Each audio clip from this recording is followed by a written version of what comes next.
Doing detective work means you gotta walk the walk.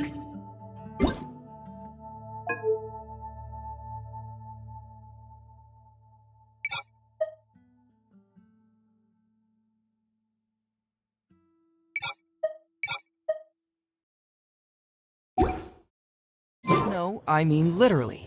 I need to search high and low for evidence.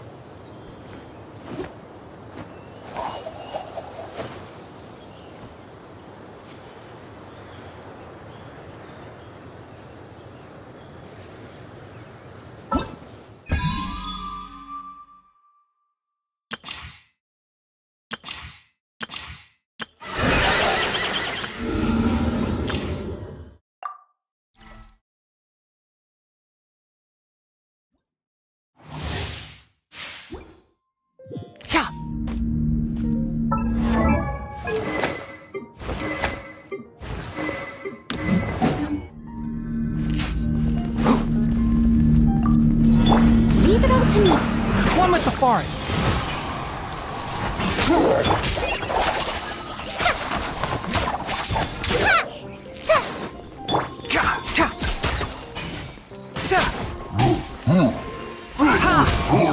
Shroud!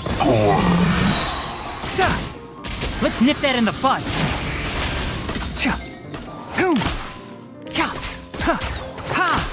Hip, hip, hop, ha! Hup.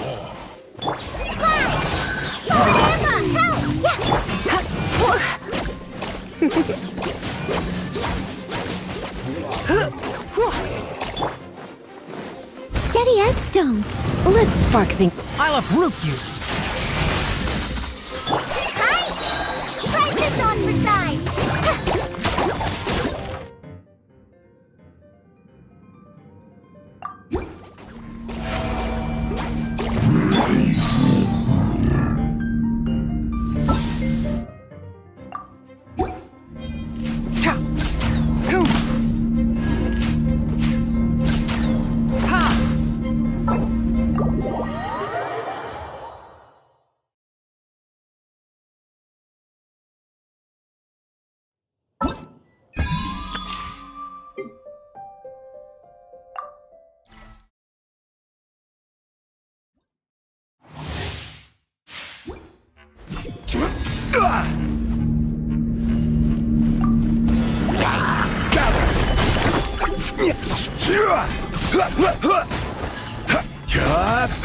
You're in for a little shock.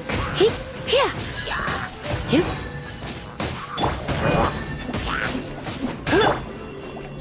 Hip, yeah.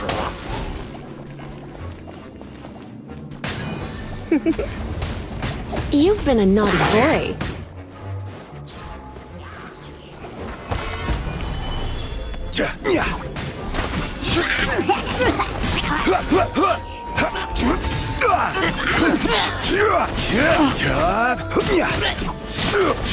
Rise! This is order.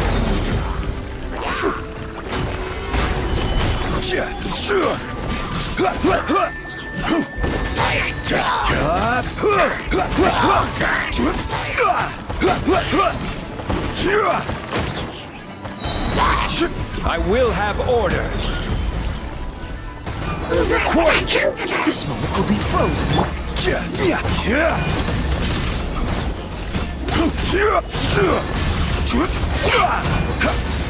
Solidify. Cool it. This is order. Right.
Let the show begin. Ready, steady, go! Surrender and I'll be. Eat this! Try this on for size!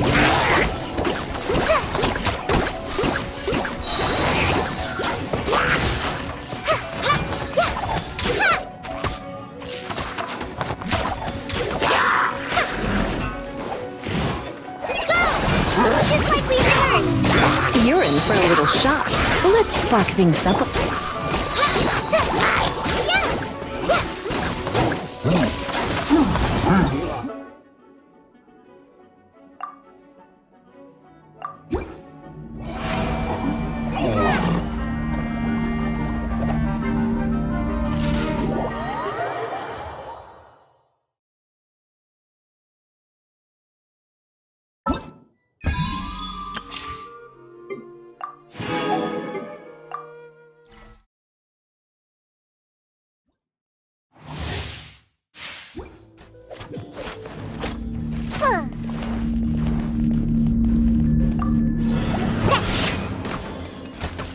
Think you can bully me?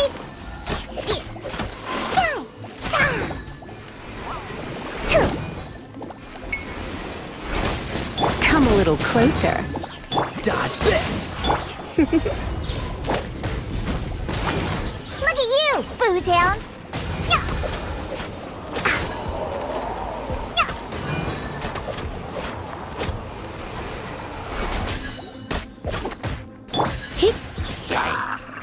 Don't get frostbite. Shaken and stirred! Think you can bully me?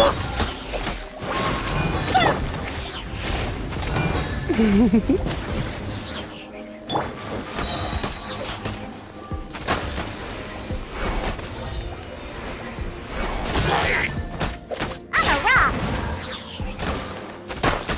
Oh, so sorry. Surrender and I'll. Can't handle your drink! Pew pew!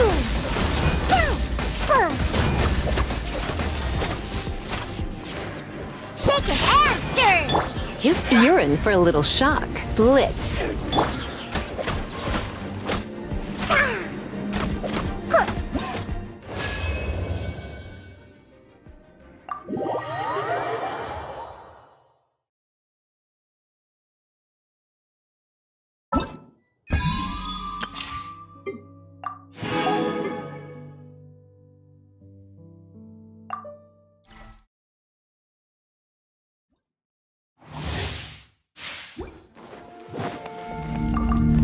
Gungo Barrett! Oz, reveal thyself! Cool it! This moment will be frozen in time. Freeze!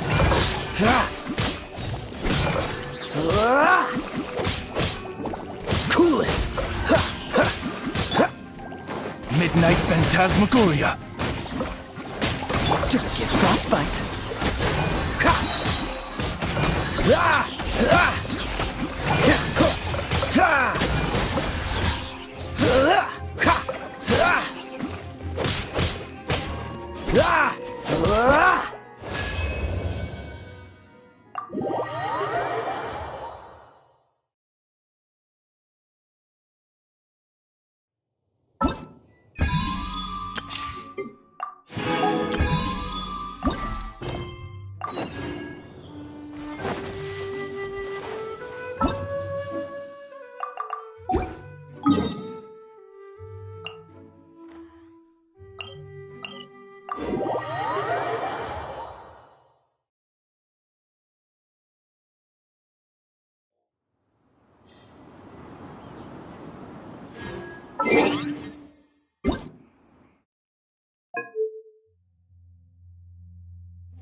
we made it to Sumeru, our next objective should be to head to Sumeru City and find a way to meet with Lesser Lord Kusanali. And speaking of Lesser Lord Kusanali, even though we haven't heard too much about her, she doesn't seem to be the same deity who abducted your brother. But even so, people call Sumeru the Nation of Wisdom, you know. If we can get a chance to meet the God of Wisdom, maybe she can give us some useful information. But, Paimon doesn't know the way to Sumeru City. Maybe we can climb up to that spot with the statue of the Seven on it. That'll give us a way better view of things. Even if we can't see exactly where the city is, at least we'll be able to check for some smaller settlements nearby. Wait a second. Look! There's someone up ahead! Perfect timing! Now we can just ask for directions rather than wander around like lost adventurers. Hey there! We're not from around here and seem to have gotten a little lost. We'd like to ask for some directions. Huh? Did they not hear Paimon? Hey! You over there! Could you give us some directions? Huh? What's going on here? There's no way she could have missed that. Wait! Could she be ignoring us? How dare she? Well, even so, she might be heading someplace where we could find other people to ask. Let's keep our distance and follow her. When we get the chance, we'll just ask someone else for directions.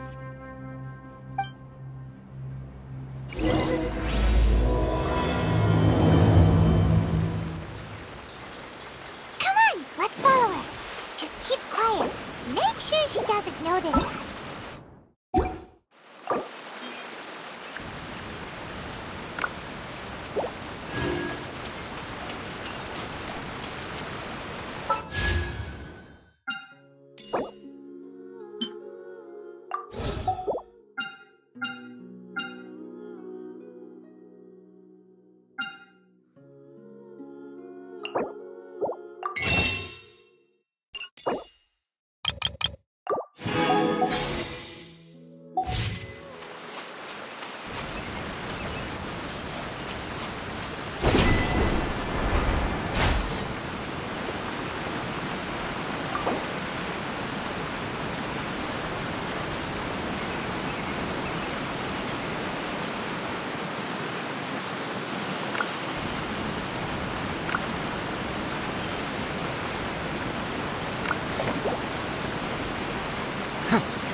Let's go take a closer look.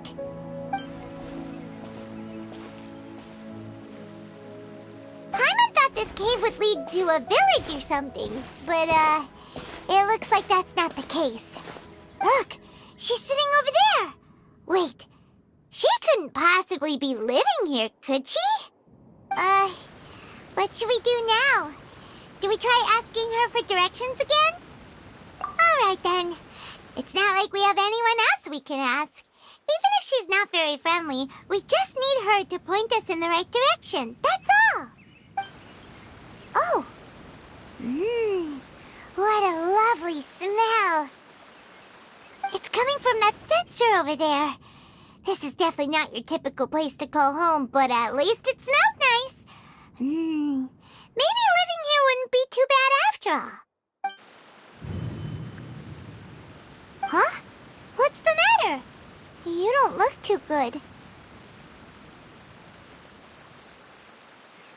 What?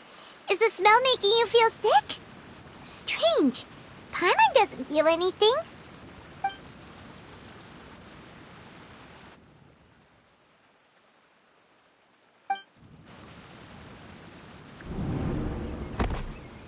What's happening?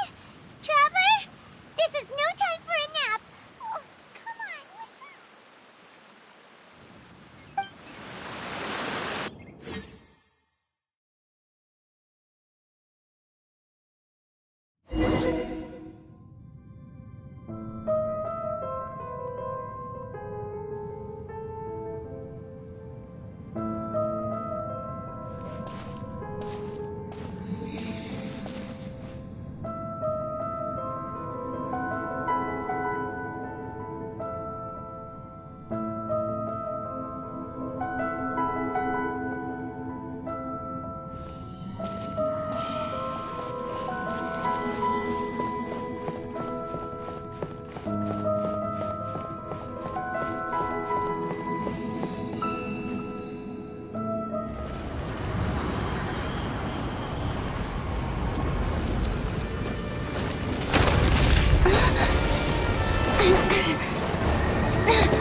Traveler's been out for a long time now. Yes, you can relax. Believe me, Master is extremely knowledgeable. If he says that she's going to be alright, then there's absolutely nothing to worry about. Oh, are you awake now? Oh, thank goodness! Traveler, you're finally awake! Well, we're at... good question. Where are we? Paimon was in such a panic when you passed out that she even forgot to ask what place this is. This is Gandharvaville. It was originally built by scholars from Sumeru as a place to rest in the rainforest. Now it's mainly used by the forest rangers as a base of operations. My name is Kale. I'm a trainee forest ranger. My master and I found you passed out during our patrol, so we brought you here. Oh, no things are necessary. I didn't do anything really. By the way, how are you feeling now? Any discomfort? Oh, that's Master's herbal medicine you're tasting. He gave you some while you were unconscious. Before I forget, Master mentioned you should take more medicine once you wake up.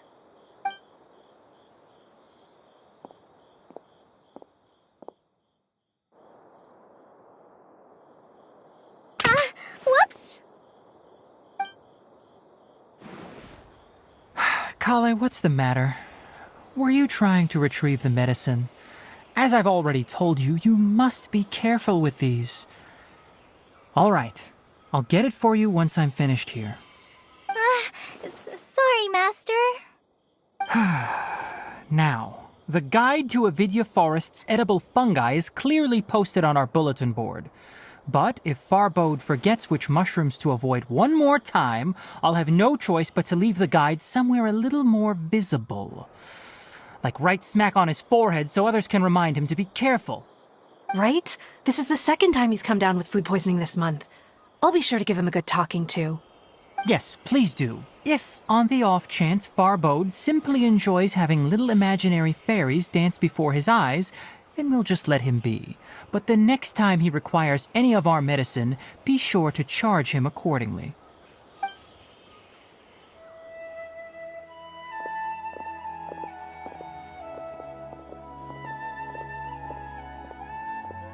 So, how are you doing? Feeling better? Oh, this is my master, Forest Watcher Tainari. He is chief officer over all the rangers here in Gandharvaville. I already informed Paimon about the reason you fell unconscious earlier. But now that you're awake, let me explain it for you as well. It is common practice for Sumeru scholars of certain darshans to dedicate themselves to training and meditation in isolated areas, particularly the nearby forests. While meditating, they use a certain incense known as spirit borneol to help calm their minds as they enter a state of deep rumination. In hopes of asking directions, you two followed a scholar named Hypatia into her cave. The incense you smelled inside was the spirit borneol I just mentioned. That incense typically has no effect on most people, but for a very select few, it can have profound effects on one's cognition, as you experienced firsthand. Does that make sense? Very good. Now, answer me this. Did you feel anything after passing out? Say, any out-of-body experiences? Or did you see anything while unconscious?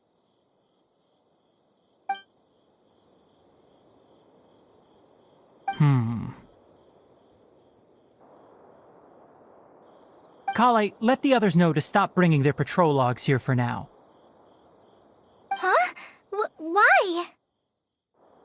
Because these two will be staying here for the next few days.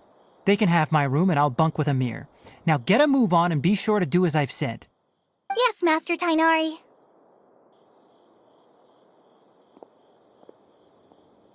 Wait, hold on a second.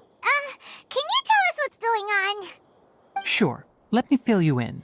I originally planned to send you on your way once you finished your medicine.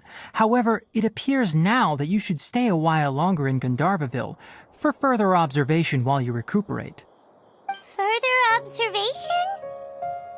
No need to be hasty. As long as you have the capacity to judge between right and wrong, I promise that you'll understand the gravity of the situation once I explain everything to you. Based on what you saw after smelling the incense and losing consciousness, we can conclude that you experienced a powerful hallucination, which suggests your mental state is not in the best of shape. If you're skeptical, have a whiff of this.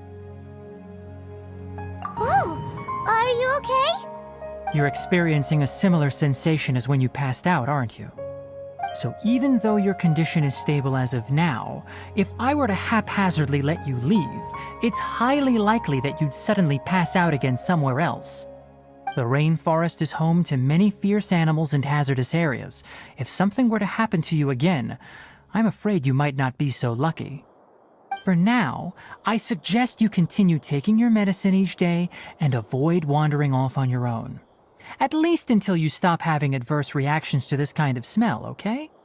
Good. Now continue resting while I fire up another bowl of medicine for you. Seriously?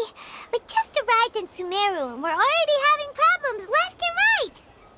Paimon knows we're set on meeting Lesser Lord Kusanali as soon as possible, but you really don't look too good. It'd probably be best to let you recover first. Hey! Are you even listening to Paimon? Paimon's over here worrying about you, you know. What's weird? You mean how you're feeling now?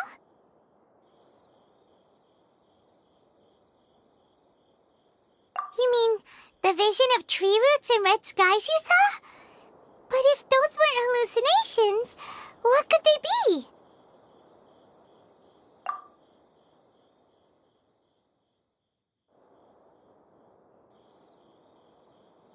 Well, considering how unique you are, Paimon trusts your judgment here.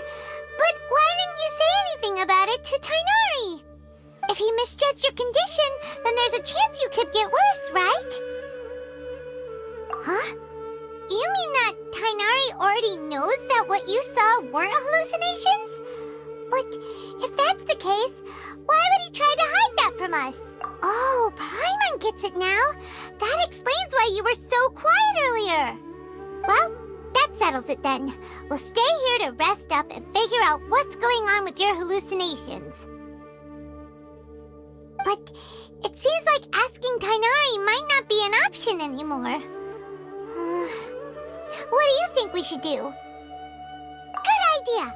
Kale's pretty friendly. We can ask her tomorrow about what she knows regarding the Dendro Archon and customs in Sumeru.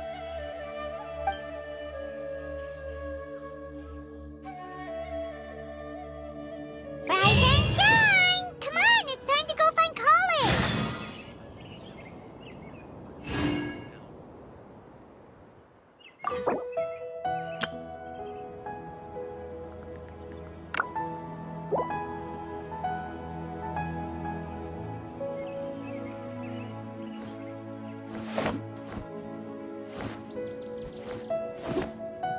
Elazar is a truly troublesome illness.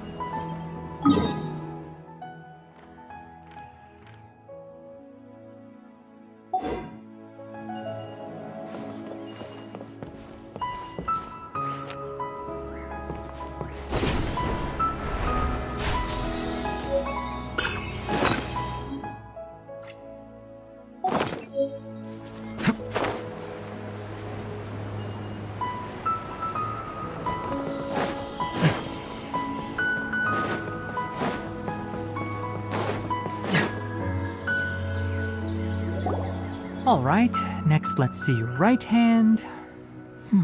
Yes, not bad. But please remember that you still need to be careful. Understand? Yes, I will. By the way, Master, I still haven't received the patrol route for today. Look, Kale, today's patrol will be a long one, so you won't be coming along this time. Besides, there's a chance we may encounter... well, you understand. But I have a vision too! Am I useless to everyone now? Don't talk like that, Kale. This is not something you need to be worrying about right now. Ah, there you are. Feeling any better? Yeah, since we'll be staying here for now, we thought we might as well try lending a hand around here. Seems you're not the type to sit back and take it easy for a while, huh? In that case, perhaps Kale could take you two for a patrol south of Gandharvaville for the day.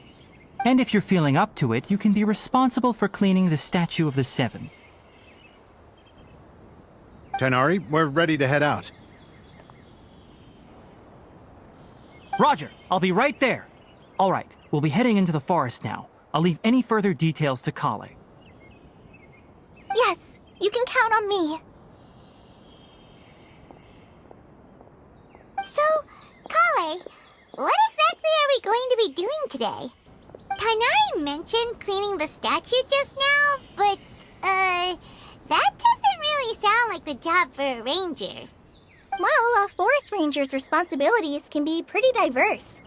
They handle a variety of tasks, like checking the condition of outlying roads, maintaining forest facilities, ensuring fire prevention standards are met, and providing assistance to travelers and locals. As for Master, well, he has to handle more dangerous areas of the rainforest. Today we can perform routine checks on the pathway lamps as we make our way to the Statue of the Seven. Paimon, traveler, this way! You can leave the task of checking the lamps to me. In the meantime, you two can keep an eye out for anything unusual.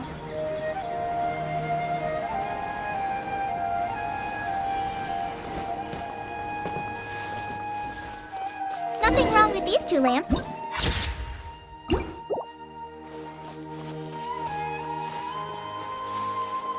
Oh, this lamp seems to be getting a little wobbly. Let me make a note of it. No problems with this lamp. Good.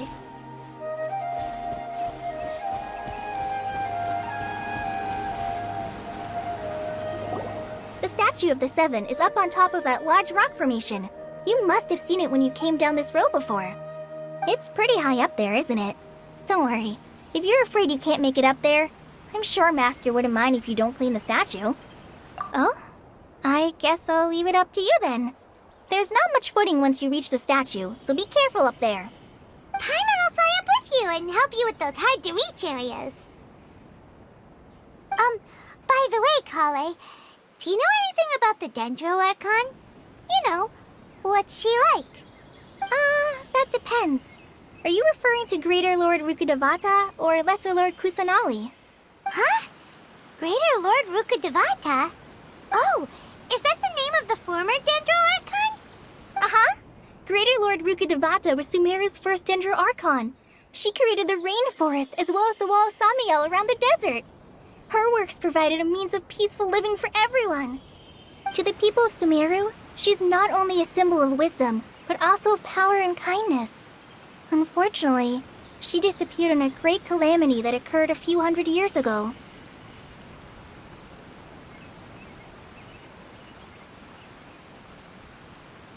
According to what Master has told me, the sages later found the newly born Dendro Archon and whisked her back to Sumeru. To celebrate the reinstatement of their lost deity, the sages dubbed her Lesser Lord Kusanali and let her reside in the sanctuary of Sarasthana. Uh-huh. Then what happened? Well, and then... I'm not too sure what happened, to be honest. Huh? You're not too sure? But aren't you from Sumeru? Yeah, I'm from Sumeru. But... Maybe it's difficult to discuss this topic with strangers. If that's the case, then don't worry, we understand. No, it's not that. I'm not trying to hide something from you. Besides, I don't consider you 2 strangers. Anyway, you 2 know Amber, right? Wait, Amber? You mean... Yes, that's her. I once lived in Mondstadt for a while, and she helped me a lot during that time. You could even say that she helped me become a new person. There's no one like Amber. She lives life to the fullest while always adhering to her strong sense of justice. She's ready to answer the call for action at any moment, but is also very understanding of others. She's like the spark that lights the fire in everyone's heart around her. If you ask me, she's a prime example of a true outrider. She's the first person anyone coming to Mondstadt will meet. You can't help but be enthralled by her charm and enthusiasm, causing you to fall in love with the lands of Mondstadt and... sorry. Paimon thought the work of Outriders was a little different from what you just described, but one thing's for sure, you really like Amber. Sorry. I was rambling on just now. It must have sounded kind of weird. It's alright, Kale. Knowing that you're a friend of Amber somehow makes Paimon suddenly feel a lot closer to you. So, how do you know that we've met Amber? Well, after I returned to Sumeru, Amber and I have stayed in touch by writing each other letters. In one letter, she mentioned that Mondstadt was attacked by a fearsome dragon, but the city was saved by a mysterious blonde traveler and their floating companion. I knew you 2 were the ones she mentioned in the letter the moment I saw you. But, considering everything you've been through that day, I thought it'd be inappropriate to bring it up. Ah, so that's how you knew. Yep, so please know that you 2 have my complete trust, really. I wish I could tell you more about the Dendro Archon, but I have been away from Sumeru for some time, and I haven't read any books. Sorry. That's alright. You've already helped us a lot. We had never even heard of Greater Lord Rukkhadevata or the Sanctuary of Surasthana until you mentioned them. Oh, I'm happy that was helpful. There is one thing I want to ask, though. Why do you two want to know about the Danger Archon?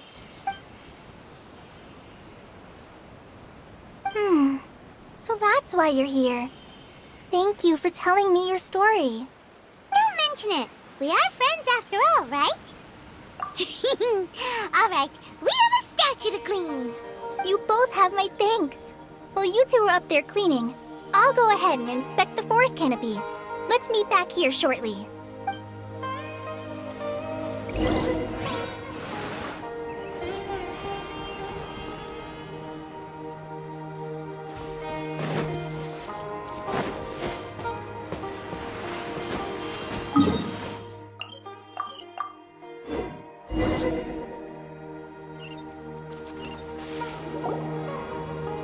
Huh. Now that Paimon looks at it, the deity that's carved on the statue is kinda small. Do you think she's supposed to be Greater Lord Rukkhadevata or Lesser Lord Kusanali? The name does seem to fit the statue somehow. Well, anyway, we'll have to figure that out later. Let's get started on cleaning the statue. Paimon will fly up and take care of the top, and you clean everything below.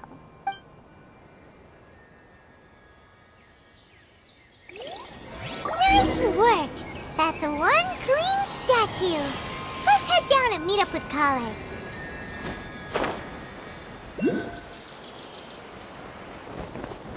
Yeah!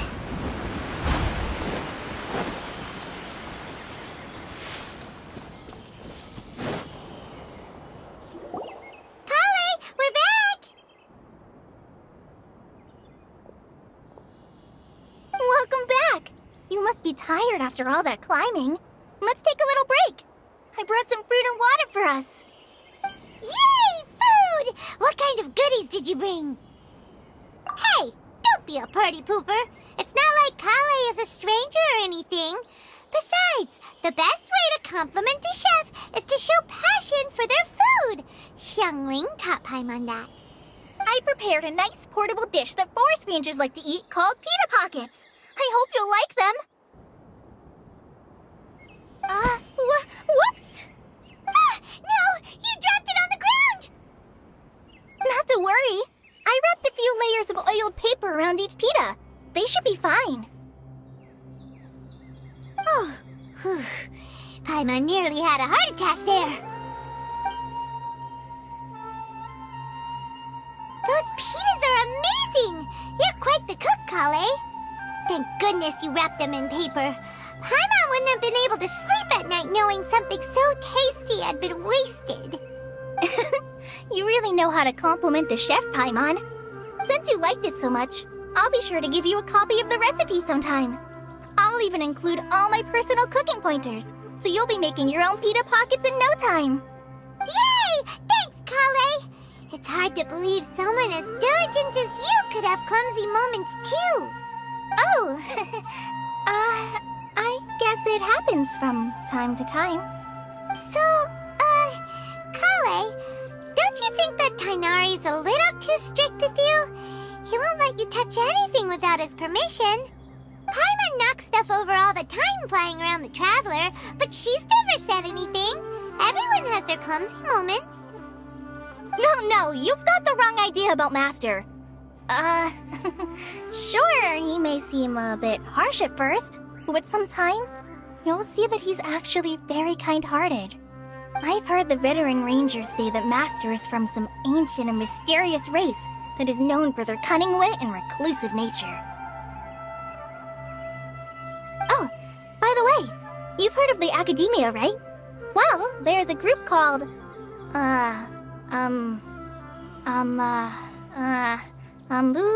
something?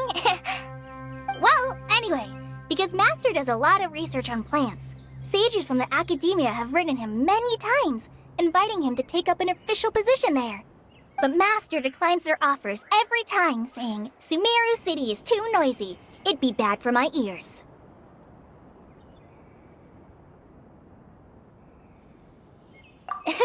Seems you already know him well. Anyway, I'm sure the sages were not happy about his responses. Master could obviously have a bright future in the academia, but he insists on sticking to the path of a forest watcher. Every day he helps the locals of the forest and passes on his extensive knowledge to trainees like me. In fact, Master's the one who taught me how to make pita pockets. Really? Paimon would have never guessed that. Oh, speaking of Tainari, he was the one who took care of you after finding you passed out yesterday. He even carried you all the way here. Paimon's still kinda upset, though. He kept scolding Paimon the entire way here. Oh no, I'm sorry. Master might have been overreacting a little.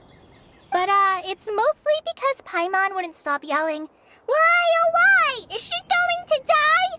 It probably started to get under Master's skin after a while.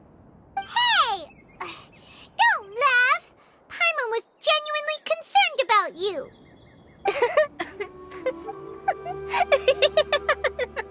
Hey! Now even Kale's starting to laugh. Ugh, that's it! Paimon won't forget this! It's time for some Paimonial wrath!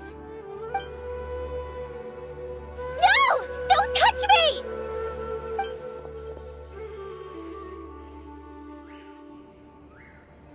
Oh, sorry, Kale. Paimon didn't mean to scare you. No, I just...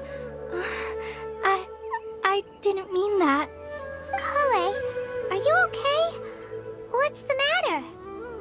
No, I'm fine. I'm sorry. I must have startled you both reacting like that. Oh, well, it's getting late now. Let's hurry back to Gandharville. I think Master and the others should be back by now, too. Huh? What was up with Kale just now? And why is she in such a hurry all of a sudden? Look, she's practically running back. Paimon can't even see her now.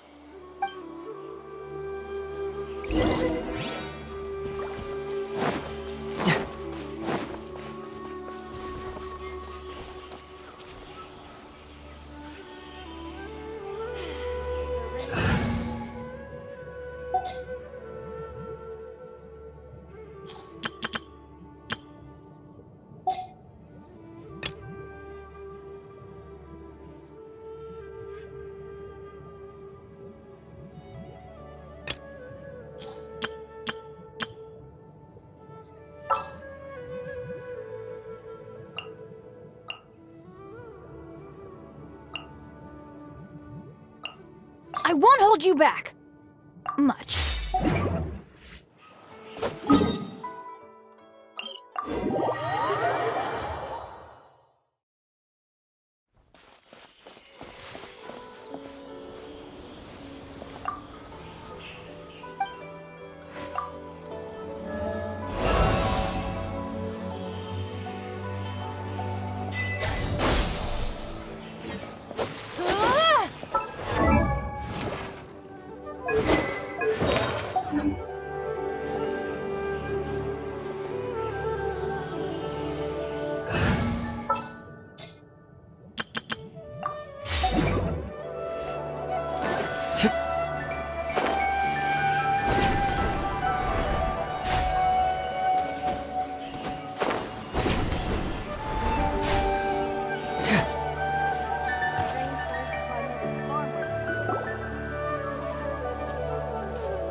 Traveler, you've returned.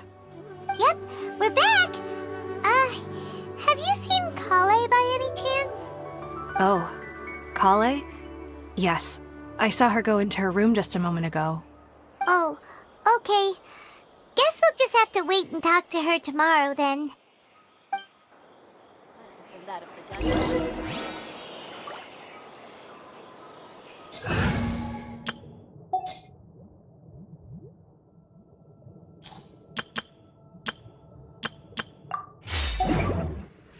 Propagate! I am dead on my feet.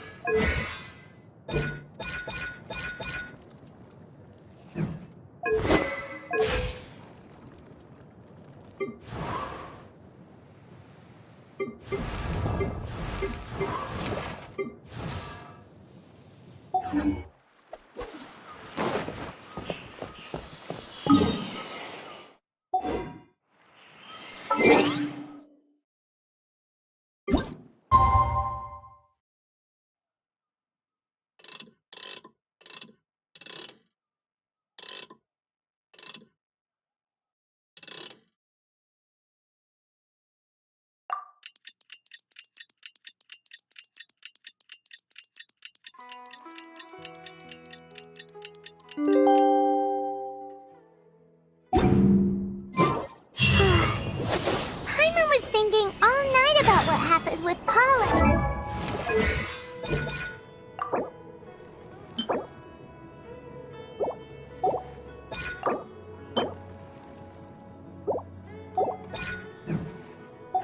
Truly troublesome illness. Maybe she's in a better mood now.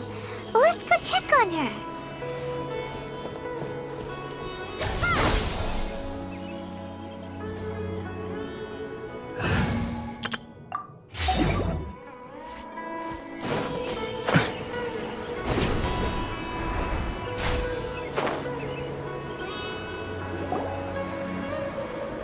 Ah, it's you two.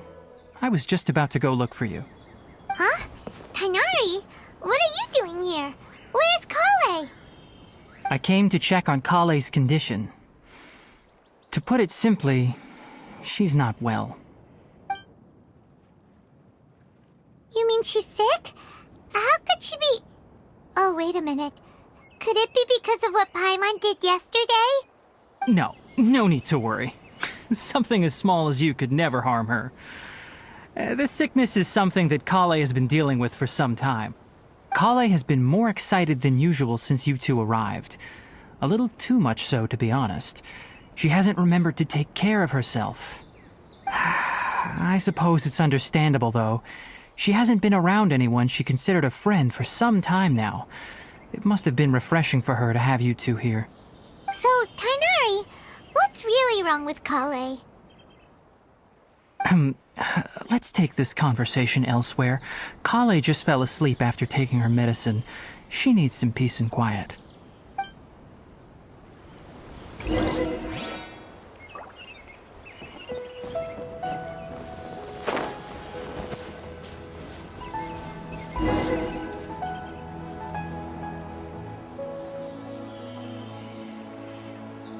All right, let's continue our conversation here, shall we?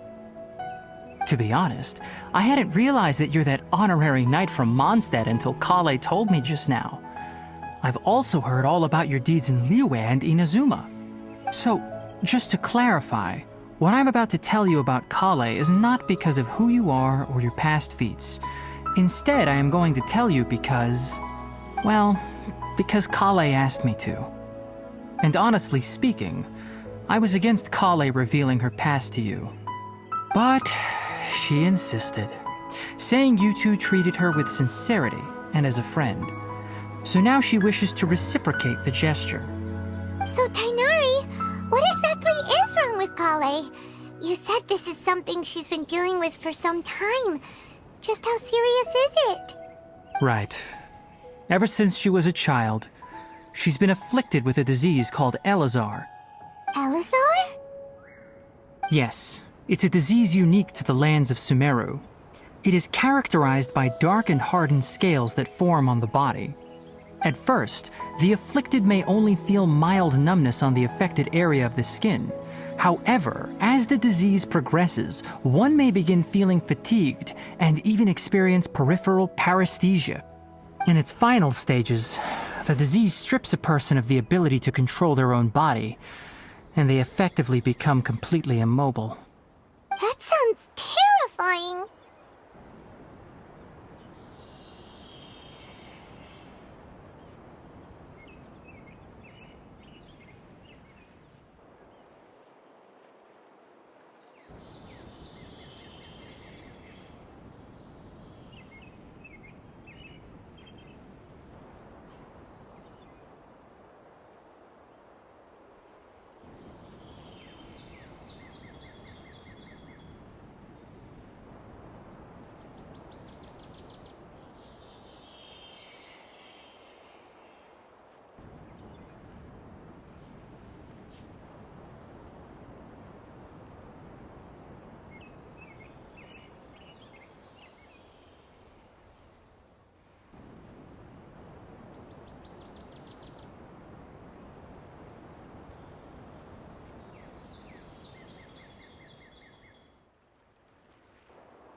Wait, hold on. So when Kale seemed to be acting a little clumsy earlier, it was because... Correct. That would be the effects of Elazar, which is precisely why I do not want her carrying or holding anything, lest she ends up hurting herself. With appropriate treatment, the disease can be effectively controlled before it progresses to a more serious stage. However, there is unfortunately still no true cure for Elazar. Nevertheless, Kale's mother still hoped that there was something out there. She handed Kale over to an organization known as the Fatui after one of their members lied and said they had a cure. What? The Fatui? Ah, it appears you are already familiar with them. That'll save me some explanation. Anyway, the person who eventually rescued Kale and brought her to me for care said that she had been given to a harbinger known as the Doctor. I have no idea how this doctor managed to do it, but her case of Elazar was completely stable for all the years that Kale was with them. However, Kale's days with the Fatui were anything but pleasant. Kale is a resilient individual and always tries to appear cheerful, but her experience with the Fatui has left deep scars. Even now, she can still feel deathly afraid of someone touching her. Oh, Paimon had no idea Kale's been through so much suffering. Oh, by the way, Paimon, Kale wanted me to tell you that she's sorry for scaring you yesterday. She also wanted both of you to know that she's sorry for hiding her illness. She doesn't need to apologize. None of this is her fault at all. Well said. I hope you'll get a chance to tell her that in person the next time you see her. Kale once thought that it would be impossible for her to have any real friendships. I trust that you two will never let my trainee experience such emotional pain again. Don't worry, Tainari. We'll take good care of her. Well, it's not too serious at this point. She overexerted herself the last couple of days, which is what led to her breakdown this time. As long as she has taken her medicine and gets plenty of rest, she should get better. Though, I must admit that Kale's condition was much more stable when she first arrived here in Gandharvaville. She was interested in the work of the forest rangers the moment she saw us. I could see that she was serious about learning, so I felt compelled to ask her to join us. Her stamina has gotten much worse recently. Though a moderate amount of physical exercise is always necessary, I'm afraid the long-distance patrols are a little too much for her now. All right, now that I've told you about Kale's past, I think I'll head into the rainforest to find some ingredients needed for her medicine. I'll see you two later. Yeah, we'd like to do something to help Kale too. All right, but I must warn you two. The rainforest is a dangerous place, especially for someone who's still recovering like the Traveler. You must follow closely and listen to every instruction. No problemo! Let's go then. We'll be looking for a plant known as lunar lotus. It's often used to help those afflicted with Elazar recover their energy. Hey, Tainari? Where exactly are we going to find this plant? Lunar lotus can be found all over the rainforest, but it often grows right here around Gandharvaville. Given the name, it sounds like we should be looking for it in the water. You are correct. Lunar lotus grows in the water. When fully matured, they look like giant blue flowers floating on the water's surface. Quite an attractive species, if you ask me. The large petals are...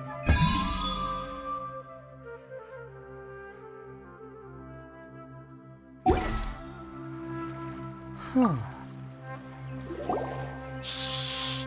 Kale's asleep. Let's come back once she's feeling better.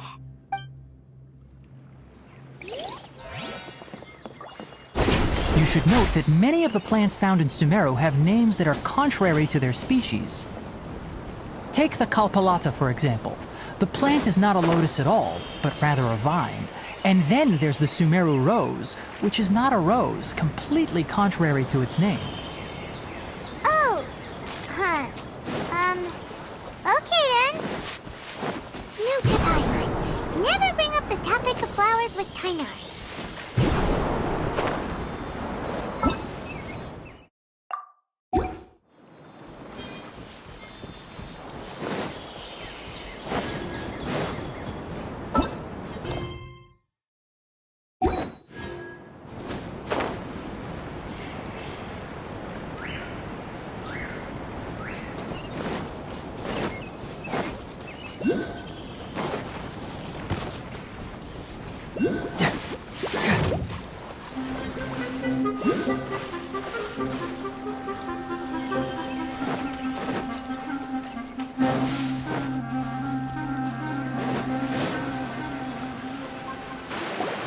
There should be lunar lotuses growing somewhere in this area. Let's split up and begin searching. If you could manage to gather 4 of them, that would be sufficient. We'll rendezvous here once you've gathered the needed amount.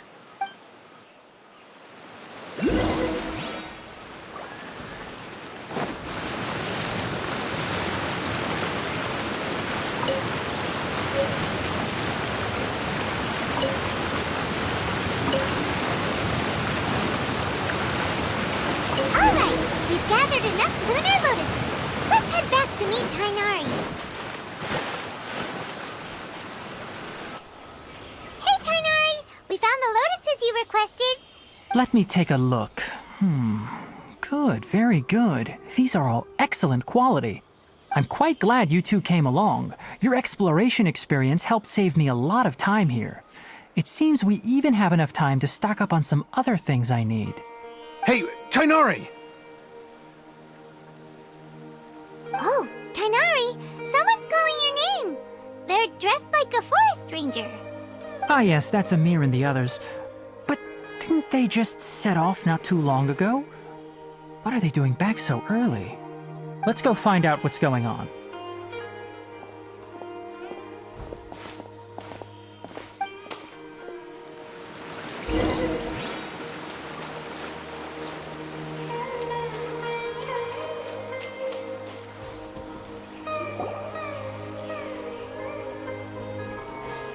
Tainari, thank goodness we found you here. We were just about to head back and find you at Gandharvaville. What's going on? We just discovered a withering zone. The Withering is back? But the patrol route you were on should have been already clear just a week ago. It reappeared so quickly. Can you tell me the exact location? It's up ahead, deep in the river valley. It's appeared in a spot that blocks nearly the entire narrow part of the valley area, so we decided to come find you as quickly as possible. And the radius of the contamination? Sorry, I couldn't get a clear enough view to tell. No one in our patrol team had a vision, and it appeared to still be spreading. So we didn't risk getting any closer. Okay, I understand. You made the right decision. I'll go deal with it right away. In the meantime, please guide these two back to Gandharvaville. Wait, Tainari! Why don't you let us help you? You two have only just arrived in Sumeru. You're still unfamiliar with many things in these lands. There's a unique type of anomaly that occurs in the Sumeru rainforest. It's called the Withering. The affected areas not only cause nearby vegetation to wither, but it's also lethal to wildlife and even people. If you don't carry a vision, then you should think twice before approaching such places. Yes, Amir is absolutely right. I wasn't kidding when I said the rainforest is a dangerous place. As Amir said, only someone with a vision, that is, the power to manipulate elements, will be able to resist the Withering's corrosive effects for a time. That's right. If any of the forest rangers without a vision come across a withering zone, we first make a record of the location and then have a ranger with the proper abilities deal with it, like Tainari here. Only someone with a vision can venture within a withering zone and find a way to deal with it. But you don't seem to carry a vision. Don't worry, she may not have a vision, but she's a real pro at using the power of the elements. It seems the rumors about you are true. In that case, all right, you two may accompany me. We typically only teach visitors how to identify the Withering as they're about to leave Gandharvaville. We'll make an exception today and show you what it looks like up close.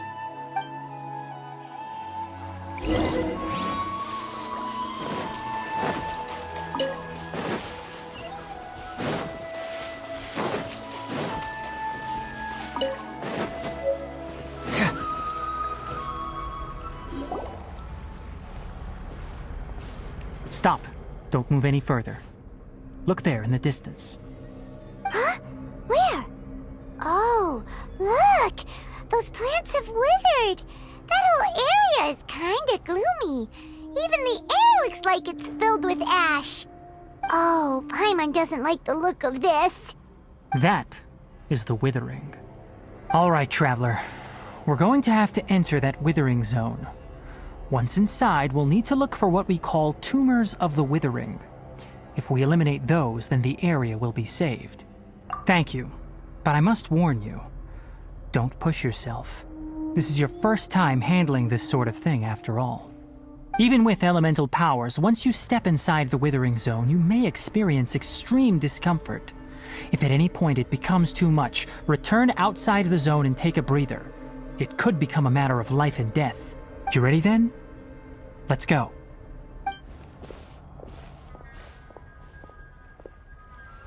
First, we must locate any branches sustaining the Withering Zone.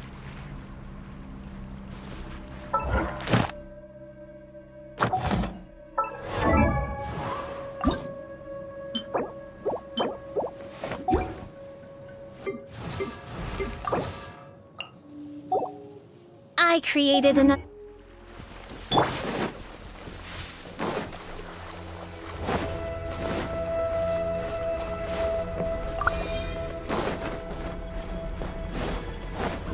Leave it all to...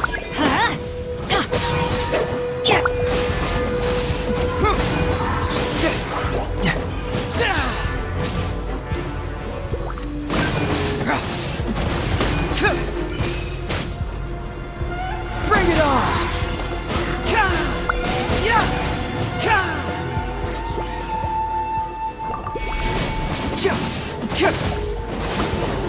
Steady as stone. Let's light it up!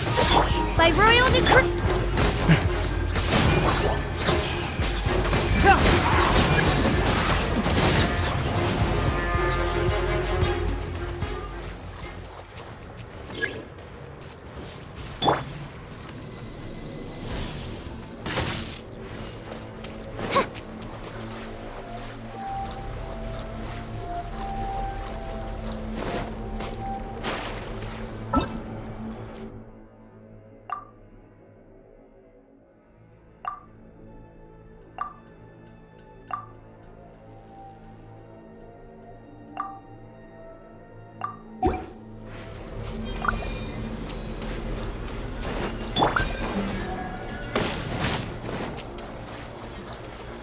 Fracture!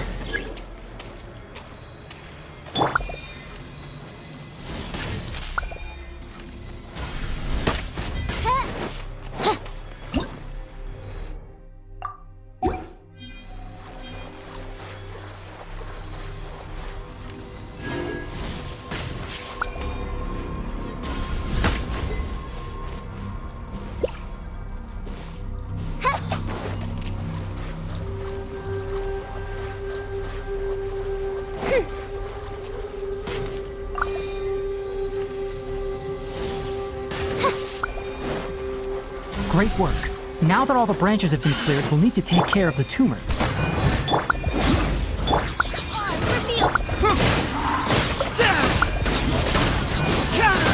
Now, destroy the tumors of the Withering.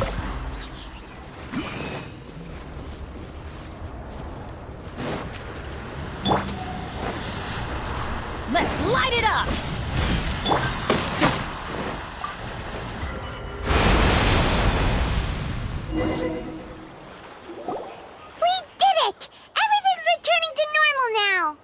Yes, thanks to you two.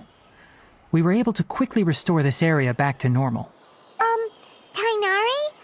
You make it sound like we did well, but why does Paimon have the feeling you're worried about something? It's that obvious, huh? Alright, it's like this. Recently, the rate at which the Withering Zone appears has been increasing. Even though we were able to quickly clear that Withering Zone, it won't be long before another one appears. If that simply meant more work for me, then that wouldn't be an issue. But it's far more severe than that. The Withering is leaving lasting effects on the rainforest itself. For instance, even though we cleared out the Withering Zone, many of the plants that were affected will not recover. This presents a crisis for the ecosystem itself. Many plants in the rainforest are already in decline, directly impacting the wildlife that depends on those plants. And most disturbingly, as the appearances of Withering Zones have started to increase, Kale's case of Elazar has also become more serious. Huh? But why's that? I'm still not sure of the exact reason. However, I've received word from acquaintances at the academia that similar cases are being reported for patients with other conditions. No, none that we know of.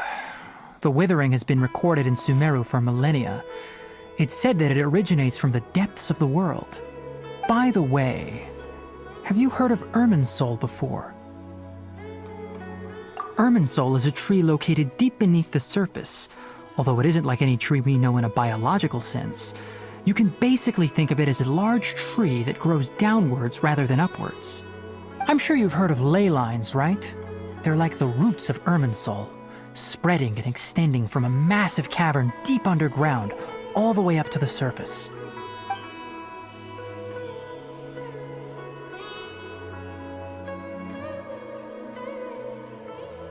Ley lines continually absorb the memories of this world, which are then funneled into Irminsul, allowing it to collect knowledge and wisdom from ancient times to present day. The Dendro Archon is known as the God of Wisdom because her consciousness is directly connected to it.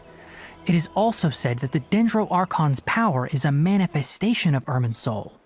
And as for the Withering, its emergence is related to a disease that's affecting it. That's right. My ancestors learned of this from Greater Lord Rukadevata's familiars a long time ago. But even those mysterious creatures did not know of a cure for Irminsul. I'm afraid we Rangers will be battling the Withering Zones here for a long time until a cure is found. Alright, that's enough on this topic for the time being. Now that we've taken care of things here, it's time for us to head back to Gandharvaville.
There's something in the air. Oh, Tainari, you all made it back. How did it go? The Withering Zone you reported has been taken care of. No need to worry. Huh. Wait, is that? Oh no, Hypatia!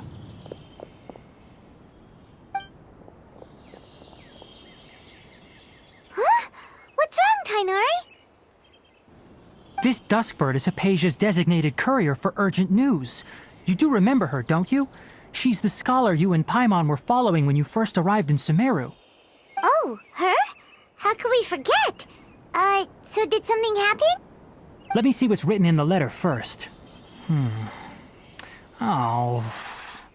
So what's it say? And what's with that weird expression on your face?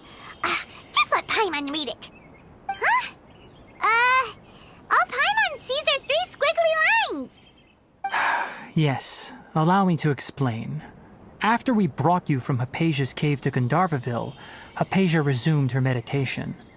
She must have just finished. It's been nearly 3 days since she's had anything to eat, and it appears she's forgotten to prepare some rations. This letter is her asking us for help. We need to go. What? You mean she's been sitting there for 3 days? Hey, wait, how did you know all that from just a few lines on the paper? Well, obviously because this has happened before. Last time she drew 5 lines, and by the time we found her... Well, I'd prefer not to remember that. Needless to say, Hypatia's been through worse, but we should still get to her as quickly as possible. I've got some emergency rations set aside for times like these. Paimon, Traveler, could you two bring these to her? Wait, you want us to bring her the rations? But will the Traveler be okay if her cave is still filled with that funny incense? Let's find out. Here, Traveler, take a smell and see. So, how do you feel? Huh? Really? You're not feeling even a little drowsy? But wait, how'd you know that she'd be okay this time, Tainari? Back when we were clearing the Withering Zone, I observed that she could adeptly manipulate the Dendro element. I knew then that she would be fine. And if I may ask, when I was telling you two about Irminsul's ley lines, was what I described similar at all to what you saw while you were unconscious? That's correct. Those weren't hallucinations at all. Though I don't intend to apologize for deceiving you. Because what you saw is of significant importance. Not just for the nation of Sumeru, but the entire world of Tevat. My forefathers were shown much favor by Greater Lord Rukkhadevata. We took an oath to protect this nation together with her. Now that that duty has fallen to me, it was part of my responsibilities to ascertain whether you could be entrusted with the fate of Sumeru. Now, after seeing you in action with my own eyes, you have earned my confidence, and I no longer feel the need to hide any secrets from you. When you passed out, your consciousness had connected directly with Irminsul. What you witnessed were actually real memories contained within Irminsul itself. I could try to tell you more, but it would be better if you went to ask Hypatia instead. Her focus on meditation and use of Spirit Borneol are aimed at establishing a connection with Irminsul, just as you did. That sounds nice and all, but will she really help us? Seriously, she completely ignored us the last time we tried talking to her. That was because when you ran into her, she was in a special phase of her training. During that time, she must avoid communicating with others. Please, wait here for a moment.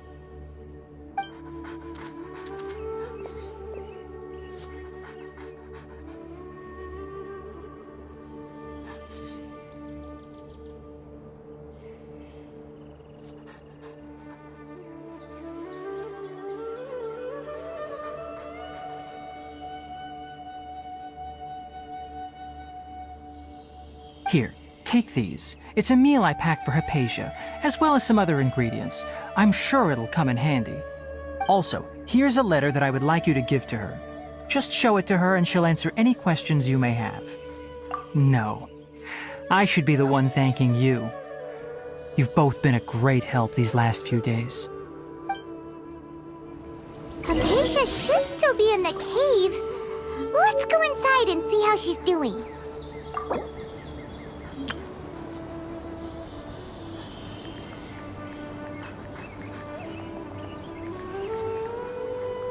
Our recent catch was great. We definitely have enough for a grand feast this time.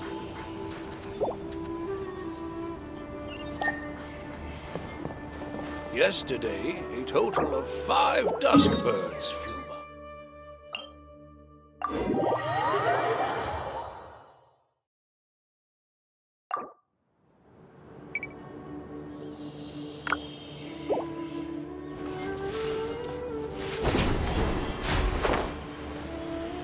Hypatia should still be in the cave. Let's go inside and see how she's doing.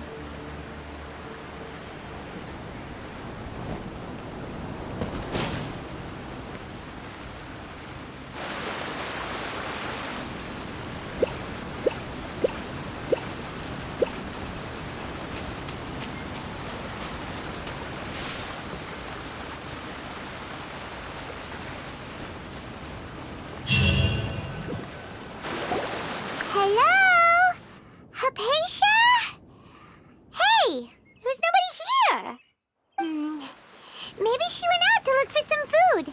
Let's try looking around the area.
Aisha, are you alright? So hungry. Need water. There's no way we can get her to eat in her current condition. Let's try finding some water first. Huh? Wait, why does it look super foggy outside all of a sudden? Anyway, let's go look around.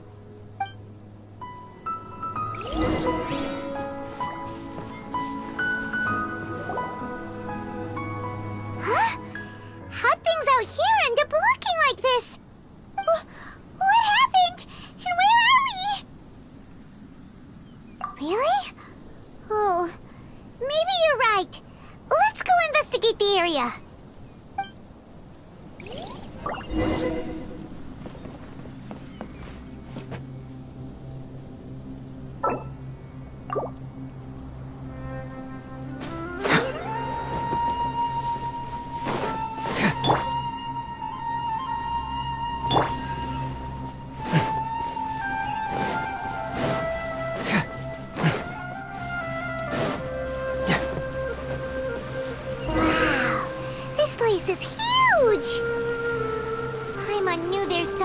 About that cave. Let's think of a way to get over there and have a closer look. Who knows? Maybe we'll find a lead of some kind.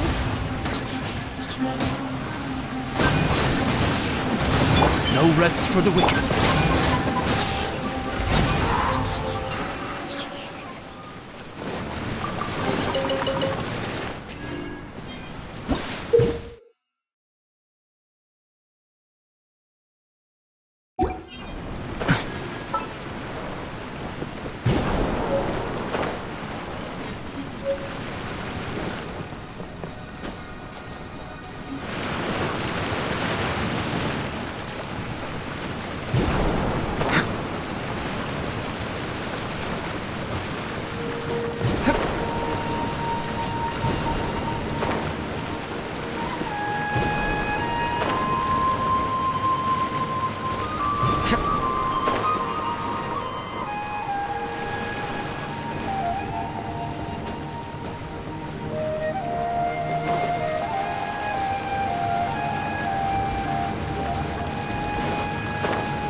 the... Get moving!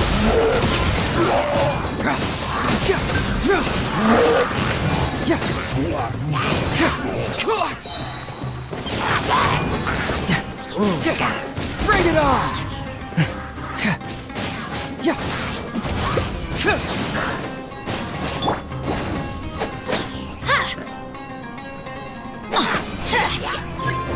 Off we go! Let's light it up!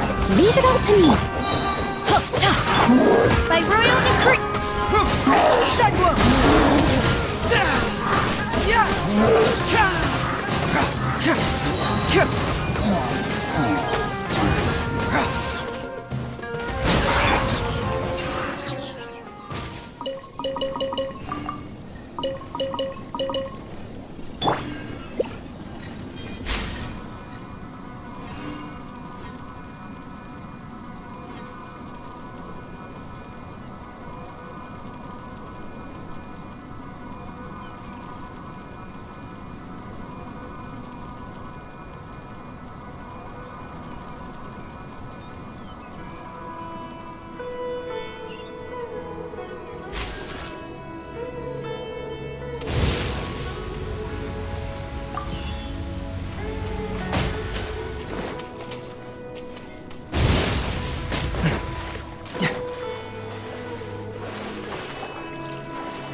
What is going on here?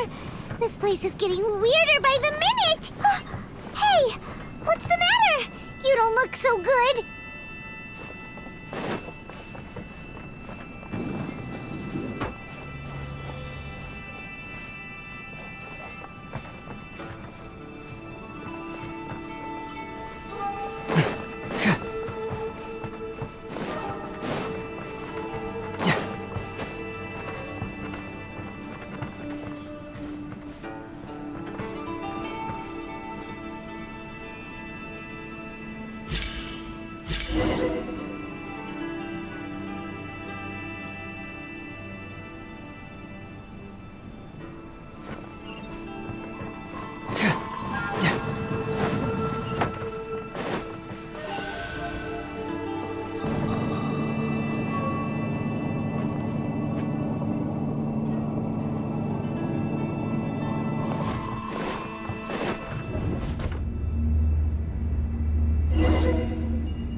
Well. Looks like we meet again, traveler. The Abyss Herald! What are you planning to do in this strange place? Strange place. Plotting. You needn't worry about such things. They don't concern you.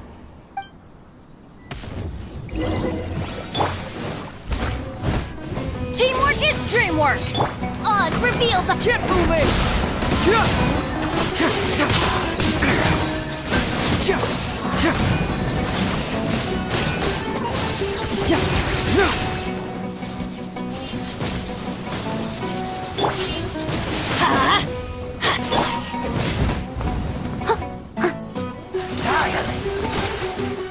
Steady us. Let's light it up! Truth hurts! Confess!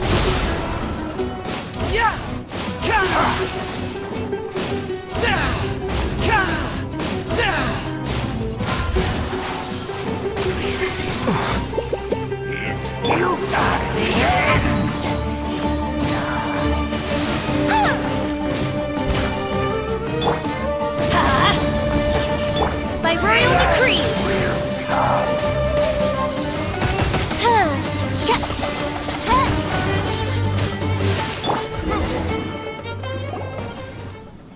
Huh?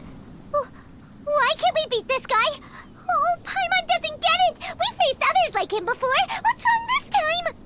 Traveler, though you may have managed to avert countless crises before, your good fortune was bound to end sooner or later. It's time you realize how weak and powerless you really are. Your brother. Oh, pitiful traveler. Are you really so ignorant? Or are you just living in complete denial? His Highness has long since forsaken you. Your meager existence in his eyes is that of an annoying bug, only to be stepped upon. The bonds of love and family which drive you to find your sibling are utterly gone. Your journey is meaningless. But don't you fret now. Today will be your last. Now die!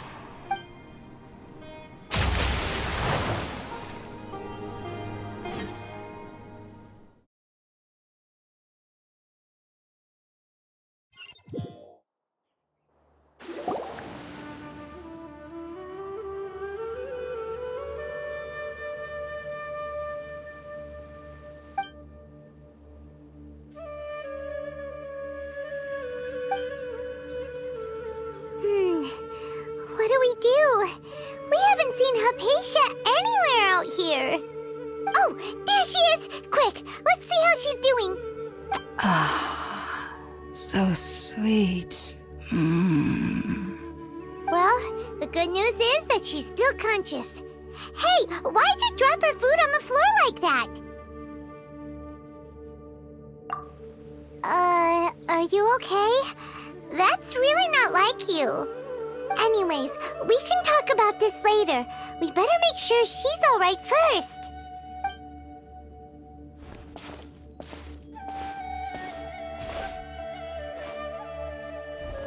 Whoa! Wait a sec. Look at all this fruit lying around her. We can put that to good use.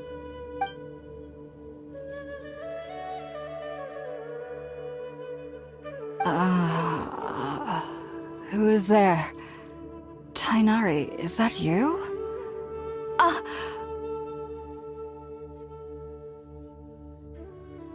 Huh? It's okay. You can relax, Hypatia.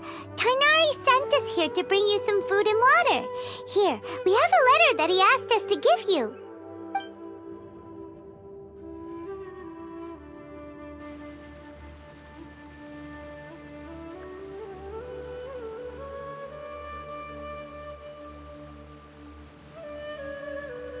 I see. So, you're friends of Tainari. I apologize for all the trouble I've caused you. I'm grateful that you came so quickly to save me. You even brought all this fruit. Well, actually, we didn't bring the fruit. It was already here when we arrived. We were kind of wondering about that, actually. When we found you here, there was all this fruit lying around and even some juice dripping from your lips. How did you end up like this anyway? Oh, really? I seem to understand now. All the fruit was likely from my, neighbor. Must have come by and saw me like this. Your neighbor? You mean there's someone else living nearby? Oh? So you're able to see them too?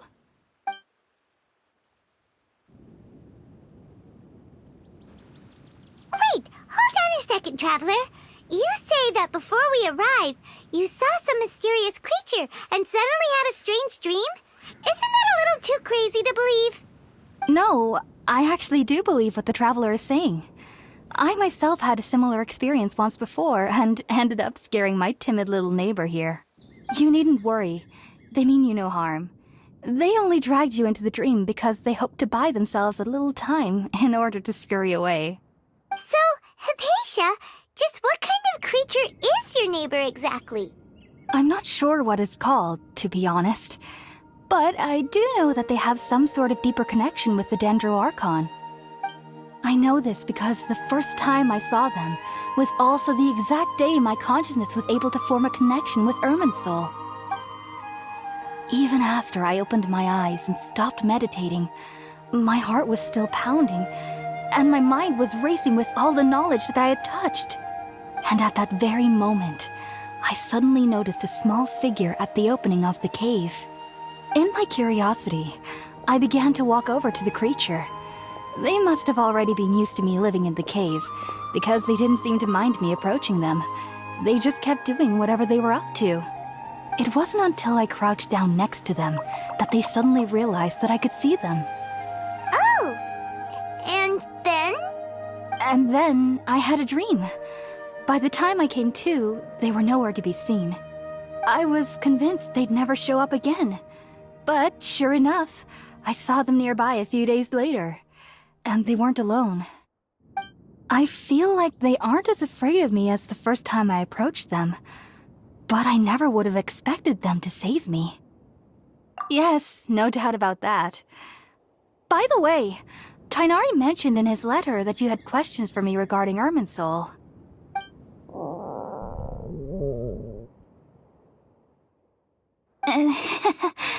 Sorry about that.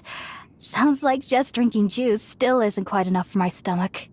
Well, if somebody hadn't dropped the food earlier... Anyway, looks like we'll need to prepare something ourselves. Besides, Paimon's getting hungry too. Let's eat first and talk about Irminsul later.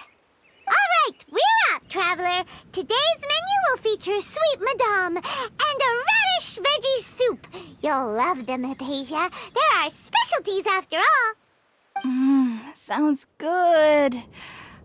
I've never tried any dishes from other nations before. I certainly look forward to it. It's been so long since I've had a decent meal, too. To be honest, the last time had to be when Tighnari came to visit.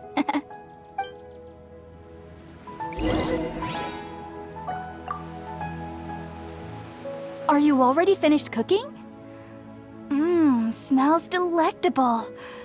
I'm truly thankful whenever I can enjoy a proper meal like this. Cooking really isn't my forte.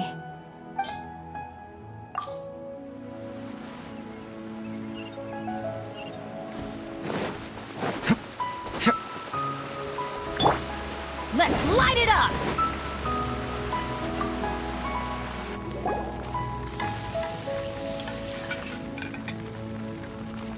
All done! Let's use the empty box that Tighnari gave us since we already washed it. Oh, it smells amazing! And the box is a nice touch too! Let's go serve this up and start eating with Hypatia!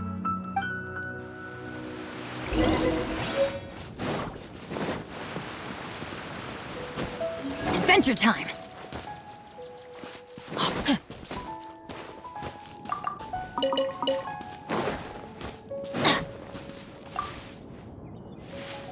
Are you already finished cooking?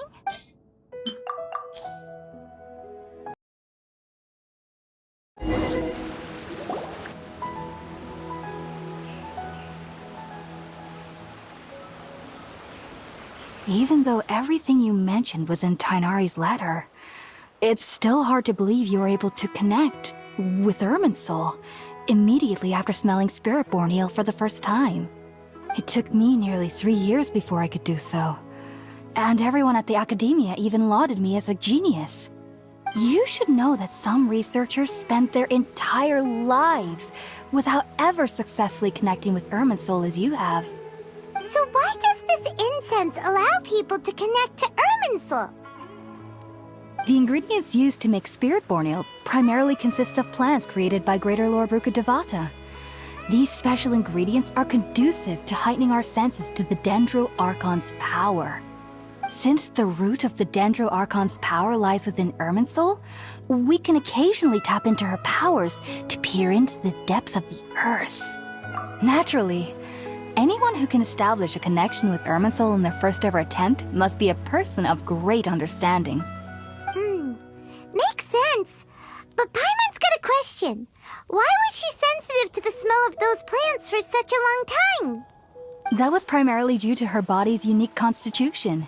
Stimulated by the incense, she could perceive the Dendro Archon's power and experience the sensory overload, hence the adverse reactions. Taking in any scent similar to the ingredients of Spiritborn Ale would cause adverse effects. Not to worry though, it appears you've already fully recovered. Technically, your body should still be sensitive to the powers of the Dendro Archon, but unless you're using intentional meditation techniques, the scent of Spiritborn Ale should no longer trigger such reactions. Whew. Well, that's a relief. I must admit, I am quite envious of your abilities. Even if it meant suffering from pounding headaches for the rest of my life, I'd consider it worthwhile so long as I could connect with Irminsul at will. Whoa, you're really serious about this whole thing, aren't you? I am a researcher after all. As a member of the Ritawe Darshan at the Academia, my main area of research is the stars and their connection to the fate of living beings. But there is still so much we don't know, especially regarding the mysteries that lie in the starry skies. Which is why I must turn to the all-knowing Irminsul for answers. If only my perception wasn't so limited. Unfortunately, I cannot guarantee that my every attempt to attune with Irminsul will be successful, or that doing so will leave my consciousness intact. I am currently in the stage of training known as Satyavada life. Many researchers in Sumeru have lost their minds while seeking to attune with Irminsul during this stage. Sages have said that Irminsul contains divine knowledge, and touching such knowledge without the proper preparations and abilities will only lead to one's mind caving in on itself. That's why we meditate alone. We need to ensure that our minds will be calm while minimizing the possibility of involving anyone else. Whoa, so knowledge from Irminsul can be super dangerous. Aren't you afraid of the risks, Hypatia? Of course I do. Especially during nights that are pitch black with no moonlight, and dead silent without even the sound of insects. However, I've been feeling better as of late. I don't get as scared anymore knowing that I have a little neighbor living nearby. I believe that being able to see them is a sort of blessing from the Dendro Archon. But what's strangest of all is that they're clearly an envoy of the God of Wisdom herself, and they have the curious power to make people dream. What's so strange about that? It doesn't sound so out of place for a divine being, does it? Well, it's strange because nearly nobody in Sumeru can ever dream. Huh. Is that true? Yes, well, to an extent. Only children can dream in Sumeru. Adults, however, never do. The sages say that wisdom implies rationality, but that which occurs in dreams is often neither rational nor logical. Yes, if one struggles with anxieties, those emotions could influence their dreams. The fact that the people of Sumeru do not have dreams is seen as a blessing by the sages. They believe that Greater Lord Rukkhadevata, the God of Wisdom, is keeping us away from the foolish delusions you encounter in your sleep. I was born into a family of scholars in Sumeru City. Ever since I was a child, my parents would always tell me that I'll know I've grown up once I stop dreaming. I studied hard, enrolled as a student in the Academia, and went on to become a researcher. Sure enough, I never dreamed again. But then, on the day I scared the little Aranara, I suddenly saw a dream again. It was incredible. Though I don't exactly remember what I saw, I clearly recall the feeling. I suddenly felt like I was a child again. Back then, I was foolish and ignorant as any youth would be, but I was free of fear. Maybe dreaming isn't as bad as we've made it out to be. Just be sure not to speak of this if you travel to Sumeru City. They'll look at you as if you've lost your mind. So, do you have any thoughts about the things she saw when she connected with Irminsul? Sorry. I'm afraid I don't have any answers as of now. All I can say is that what you saw is a memory contained within Irminsul itself. World forget me. What could that possibly mean? If only I could ascend past Satyavada life and begin Paripurna life. I might have some more answers for you. If you two are ever in the area again, please be sure to come and see me. There's no need to be thanking me. You two are my saviors. Besides, I'm already looking forward to tasting some more of your cooking.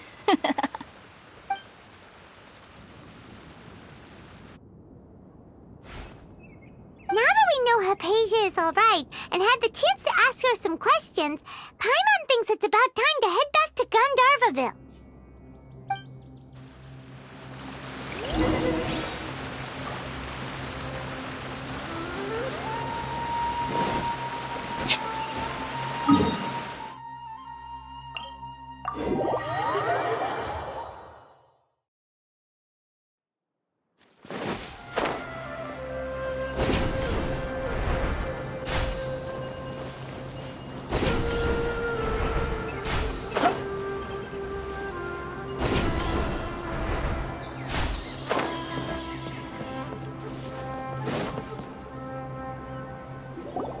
Think about it, Tainari. Refusing to join is tantamount to burying your head in the sand.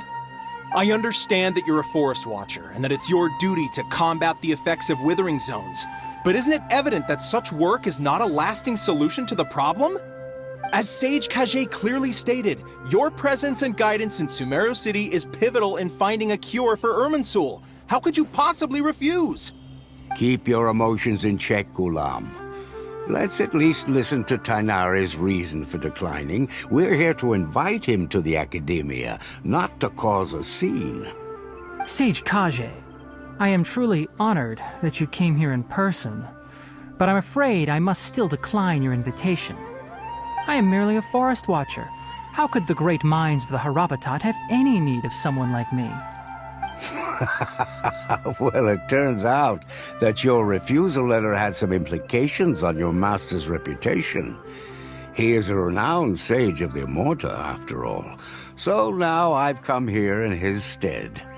I see. Huh. And I figured that given his temper, he would come here and berate me personally. Tainari, your master is an integral part of this effort, and now he requires your assistance. And what exactly does my master need of me, Sage Kage? You'll know, once you've arrived in Sumeru City, that is. And how long will I be required to stay? There's no definite answer as of now. Do you mean to tell me that despite coming all the way here to Gandharvaville, you still can't answer the questions I laid out in the letter to my master? If that's the case, then I'm afraid I cannot give you a definite answer either. Tainari, but you... So be it. Come, Ghulam, we're leaving.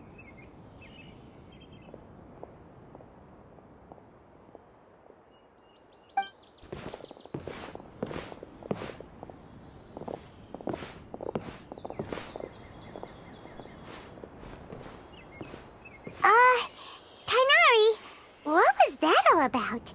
It's nothing. Some people from the Academia wanted me to go to Sumeru City to assist them with a project, but I had to refuse on account of all my responsibilities here. But all that can wait. How did things go with Hypatia? It was quite the eventful trip, but the main thing is that she's safe and sound. She answered a bunch of questions for us, too. Very good. Now that the Traveler has made a full recovery, there shouldn't be any reason for you to tarry here longer. I assume you will be heading to Sumeru City, correct? That's right! We want to meet Lesser Lord Kusanali and ask her for advice. Do you have any idea on how we can find her? Sorry. I'm afraid I don't have any advice for you there. Well, do you at least know anyone we can try asking in Sumeru City? Let me think. My trips to Sumeru City have been fairly short, and most of my acquaintances are researchers. How about this? I'll write you a letter of introduction that you can give to a researcher I know. He's from the Amorta Darshan and is adept at gathering information. Asking him might prove worthwhile. Also, when you enter Sumeru City, you'll probably end up receiving something like this item here. I'm not sure if it will ever come in handy for you, but maybe you can give it a try. Oh? What is it? It's called an Akasha Terminal. It's a tool produced by the Academia that utilizes the legacy of Greater Lord Rukkhadevata. Some say that this very item is the basis of Sumeru's reputation as the City of Wisdom. Needless to say, this device and its usage fall under the Academia's expertise, so I'll leave it to them to show you how to use it. Great! Next up, Sumeru City! But wait, before that... That's right! Tainari, we have something important to say to Kale before we leave. Is she doing better now? Yes, she's doing much better. After being confined to her bed all this time, I thought a little walk would do her some good. Last I saw her, she was taking the path towards the North Crossing. She knew you two would be leaving soon, so she must have wanted to see you off. Thanks, Tainari. All right, let's go! Farewell, and good luck to you both.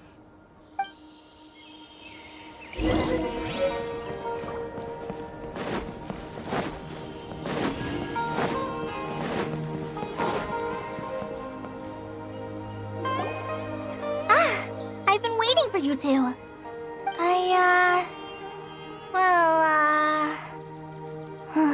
Never mind. I guess I should just wish you two a safe and successful journey. Thanks for waiting here just to see us off, Kale. We're headed to Sumeru City. Don't worry about me. I can take care of myself. My condition won't be getting in the way of my duties. I want to be a forest ranger after all. It's up to me and the others to protect the rainforest here. And, I'm sorry. I should have told you both about my condition when we first met. I just wanted you two to treat me as a normal friend, not some girl that needs your sympathy. But I guess now I understand that the most important thing is for friends to be genuine with one another. There's no need to apologize, Kale. We should be thanking you for trusting us enough to be your friends and sharing your past with us. We're probably still gonna worry about your condition, but that's because we're friends and we care about you. Thank you. That means a lot. Before you leave, I have something for you. Oh? What is it? It's my recipe for pita pockets. I told you that I'd give you a copy, remember? My handwriting is a little, messy, so please don't laugh. Yay! Thanks, Kale. Now we can eat those scrumptious little pitas whenever and wherever we like. I hope that whenever you eat them, you'll both remember your time here in Gandharvaville. Well then, I, trainee Forest Ranger Kale, bid you both farewell. Please visit Gandharvaville again. The Rangers will always be ready to assist you here.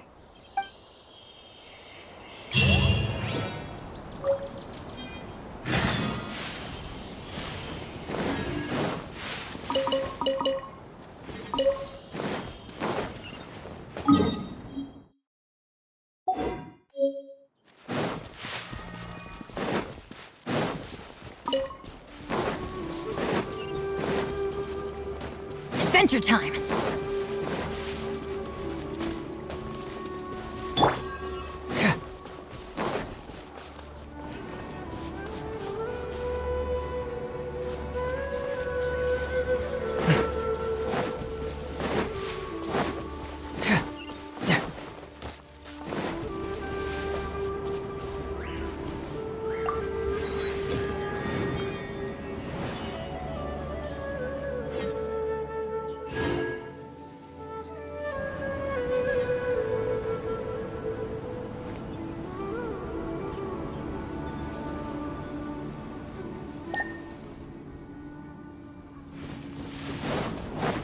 We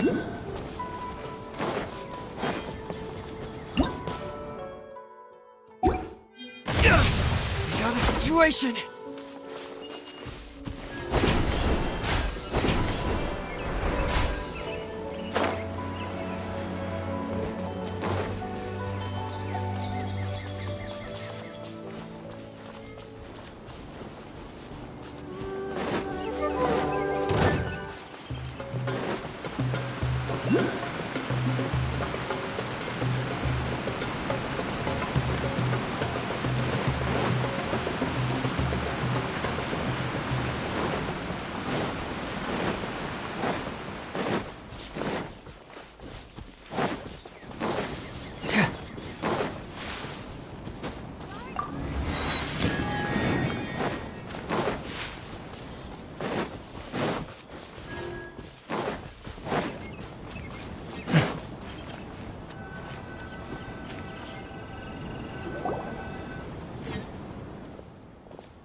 people entered the city, something on their heads lit up. One moment, please, you two. It appears this is your first time visiting Sumeru City. Oh, yeah, that's right. But how did you know that? Because there's currently no information on either of you in the Akasha. But no need to worry, that won't prevent you from entering the city. In fact, the Academia conveniently provides each traveler to Sumeru City with a device. Perhaps you two have heard of the Akasha before. It's our beloved Greater Lord Rukkhadevata's lasting legacy, a treasure trove of collected knowledge. After centuries of tireless research on the Akasha, the Academia created one of its most ingenious inventions, the Akasha Terminal. As long as you are within Sumeru's borders, you may use an Akasha Terminal to connect directly to the Akasha and access any knowledge you need. I should mention that due to technical limitations, the operation of Akasha terminals will be much smoother and more effective in large cities such as Sumeru City and Port Ormos. Oh, so this is the thing that Tainari was telling us about. It sounds pretty amazing. You two are quite fortunate. Until recently, it was standard practice to only issue Akasha terminals to outlanders who spent an extended amount of time in Sumeru. However, this policy was recently changed, and now all travelers are issued one upon arrival.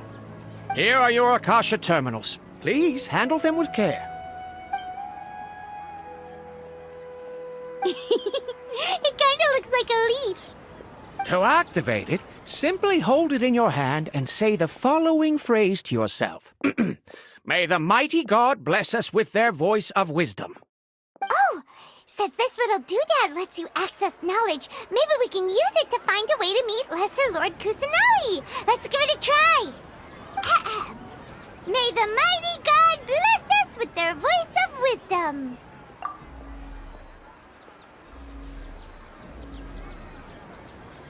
Whoa! Just now, something clicked, and Paimon suddenly knew how to use this thing. It seems all we need to do is concentrate on what we want to know, and bam! You get it. Oh, that'll come in real handy. Exactly. That is the power of the Akasha. And with that, let me officially welcome you both to Sumeru City. May the wisdom of the Dendro Archon always be your guide. Okay, now that we're in, we can check the Akasha about Lesser Lord Kusanali. Let Paimon try. 500 years ago, the sages found a newly born deity from within some scorched ruins. The deity now resides in the sanctuary of Suristana. Seems pretty similar to what Kali was telling us. Okay, next, let's concentrate on asking how to meet her.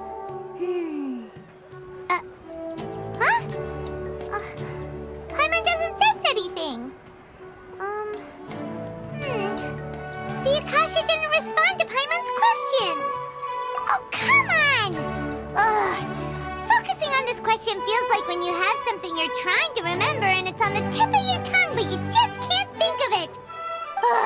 Paimon's brain is exhausted. Oh, smart idea. But what are you going to ask it?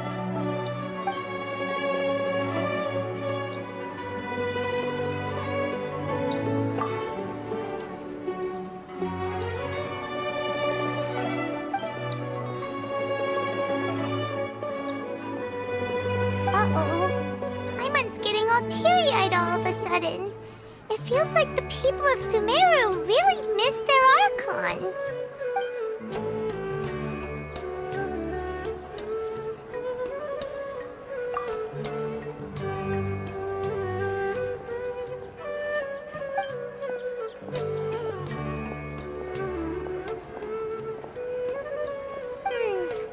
You too? Well, glad it's not just Paimon.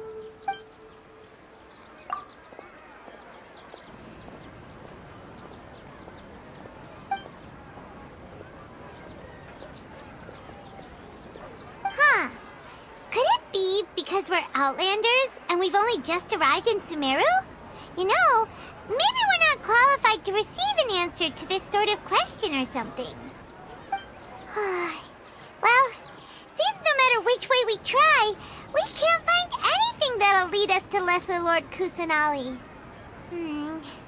Guess our only choice now is to try meeting with the researcher that Tainari recommended. He's from Sumeru and even has a position in the Academia. Maybe he'll be able to access more info from the Akasha. Let's see. Tainari wrote an address on the letter's envelope. Oh, it's not far from the city's gate. Let's head over and have a look. Hopefully he's at home. How can my own brother say something like that about me? Liz, don't forget that.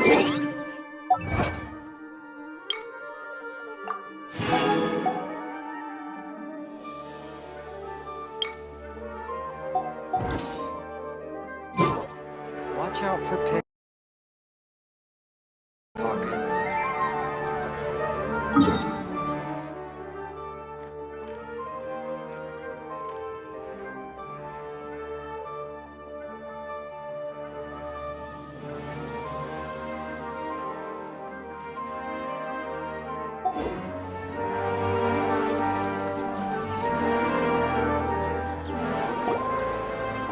Hello, are you Rohawi? Yes, that's me.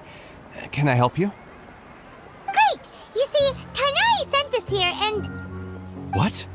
Tainari? Please, there's no need to say anything, really. Sure, I admit that the article I published last month wasn't my best work, and maybe the data didn't produce the most convincing results, but... Here! This is a letter from Tainari! Oh, let me see... Ah! Ooh, what a relief. You two nearly scared the life out of me. So, you two just have some questions for me?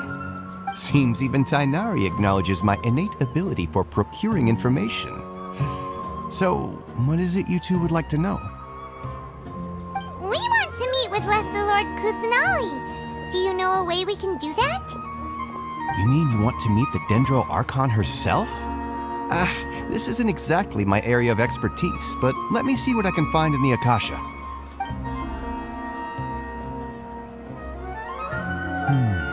Sorry, the Akasha didn't respond to my query. What? You too? But what about your abilities for getting information and all that? Paimon was sure you'd be able to access more info than we did. Well, as I said, this isn't my area of expertise. I am but a lowly researcher, so the Akasha doesn't see a need for me to know more about the Dendro Archon. All I know is that ever since Lesser Lord Kusanali returned to Sumeru, she's never left the Sanctuary of Sorasthana or made a public appearance. Huh. Didn't expect her to be such a mysterious figure. The Dendro Archon is somewhat of a recluse. Perhaps she just doesn't want to entertain visitors, which would explain the lack of information in the Akasha. But then what can we do? No need to worry just yet. I'm only hypothesizing here. You could certainly try asking around and see if anyone else has ideas. And besides, you two should consider the bright side of things. Not being able to see Lesser Lord Kusanali may not be a bad thing. In this world, there will always be information you cannot obtain from the Akasha and things you can never accomplish. Knowing when to yield is a form of wisdom. Take me, for example. It's a miracle if my brain cells can spit out one paper every 3 years. But Tainari? That guy can publish 3 papers in just a single year. Okay. Thanks for your advice. Don't mention it. If you two ever want information about things like who's been promoted within the Academia or relations between the 6 great sages, come find me. Hey, come on. This is a survival skill at the Academia. Paimon's expectations were pretty low, but this is so low it's like digging holes in the dirt. So what do we do now? Even if we want to talk to someone, we don't know anybody here. Huh? Like who? Oh, you're right! Catherine! The Adventurers Guild has its own intel network. Let's hurry and find her.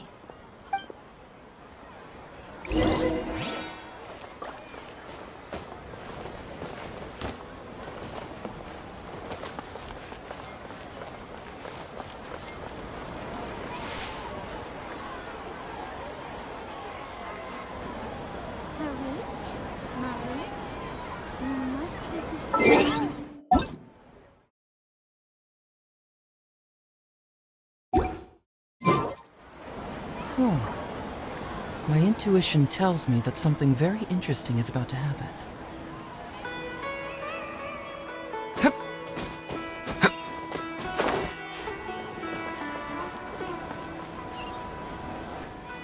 Ad Astra Abyssosk. Hello, Traveler in Paimon. Catherine, we need your help with something. Understood. The Adventurers Guild is always ready to serve you. With what do you require assistance? We want to meet with Lesser Lord Kusanali. Do you know a way we can do that? You two wish to meet with Sumeru's Archon. Understood. Please wait.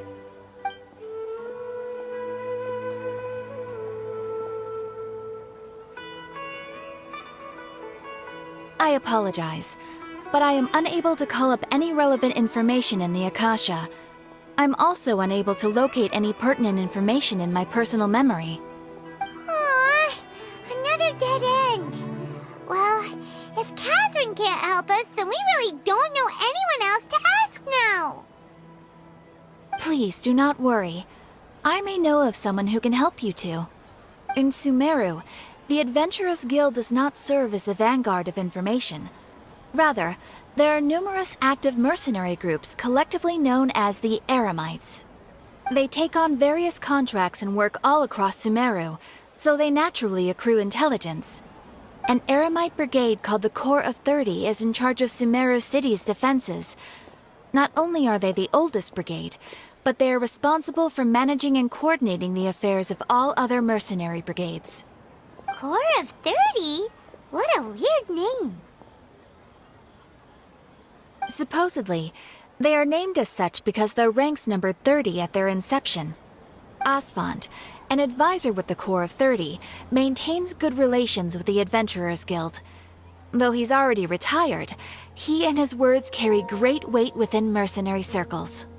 If you'd like to get in contact with him, you can find him at the Corps of 30's headquarters, the Citadel of Rexar. You're welcome. I wish you two the best of luck. We look forward to your exploits in Sumeru. All right, off to the Citadel of Rexar we go!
Welcome. The Adventurers Guild told me to expect you two. It's nice to meet you, Asfand. We'd like to ask you about something.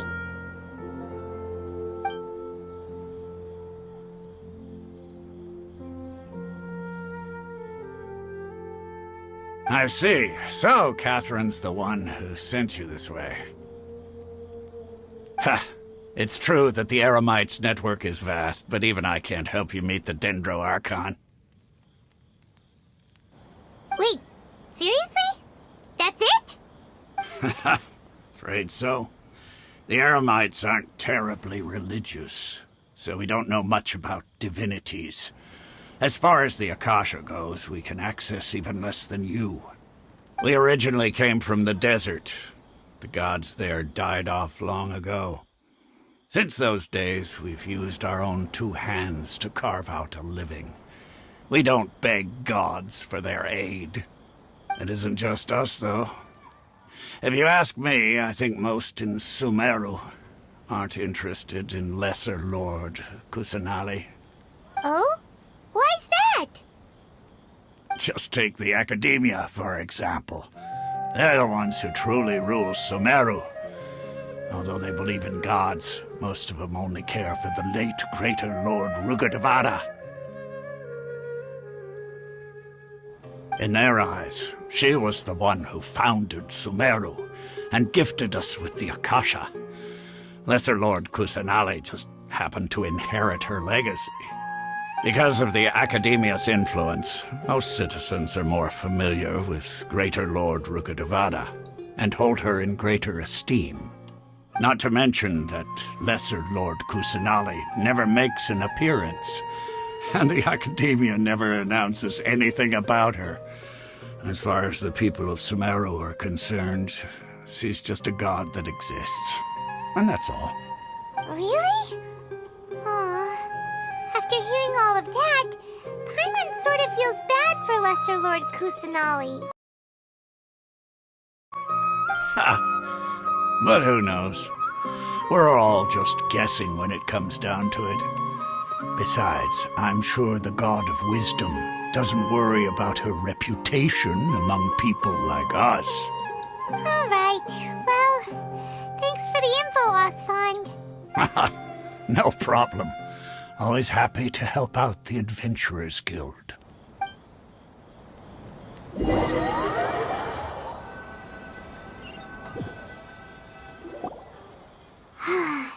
Seems Osfond was right about most people's attitudes here.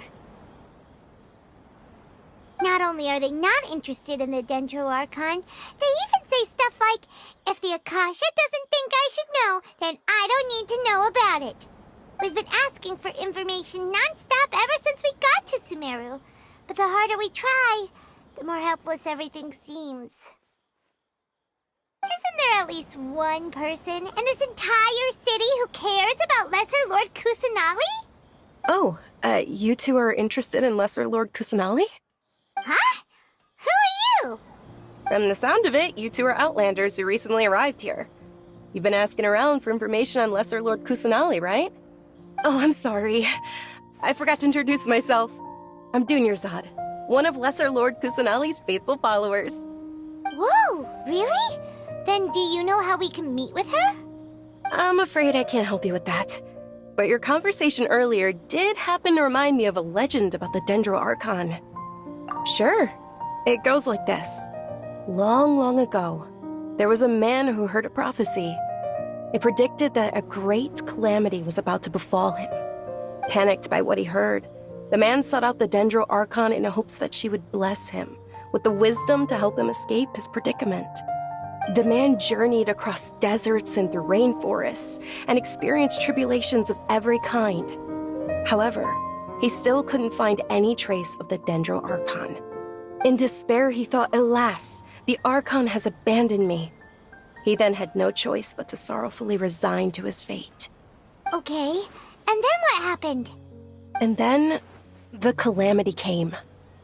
But to his own surprise, the man felt somehow emboldened by the trials of his journey. By relying on his own strength, he managed to overcome the adversity. At that moment, a bird perched upon his shoulder. This bird was, in fact, an avatar of the Dendro Archon. She said, "O Archon Seeker, do you now understand? She and her wisdom have long been found by you. Along your journey, we were in every flower and blade of grass, every ray of sparkling sun, and every breath of dancing wind. So long as you continue to think and ponder, we'll be wherever you go." Yeah, thanks for the story! Paimon feels all warm and fuzzy inside after that. In a way. It seems like this story is also one of the Dendro Archon's avatars. Dunyarzad, since you worship Lesser Lord Kusanali, can you tell us anything else about her? Of course. So did you two know that, I'm terribly sorry, but it seems something's come up now. Let's chat another day.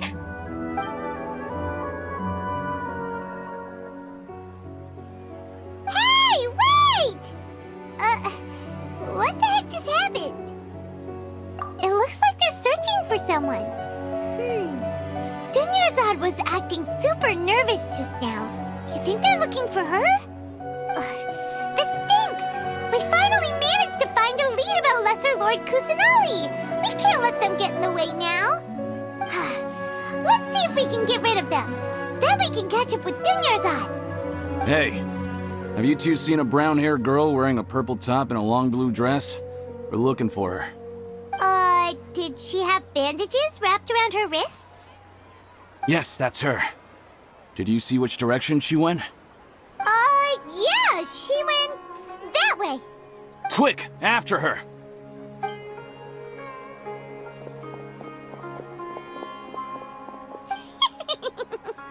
That should keep him busy for a while. Let's hurry and find Dunyarzad!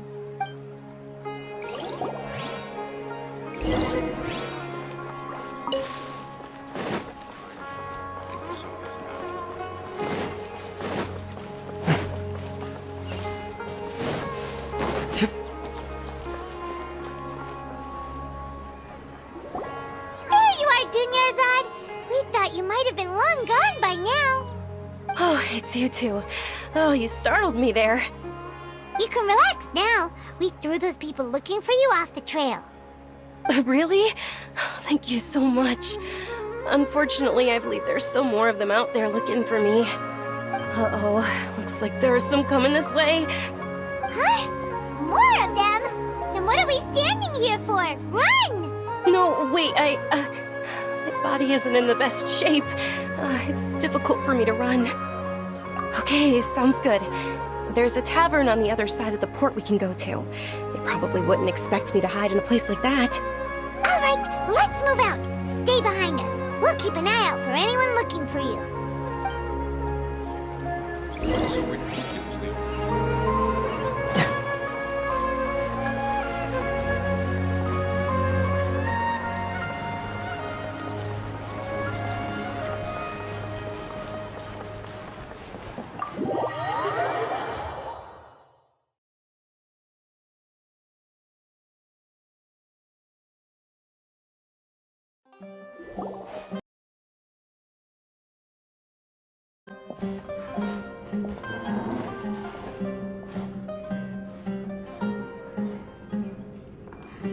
We made it. Oh, they shouldn't be able to find us now. Wait! Stand down, Dia!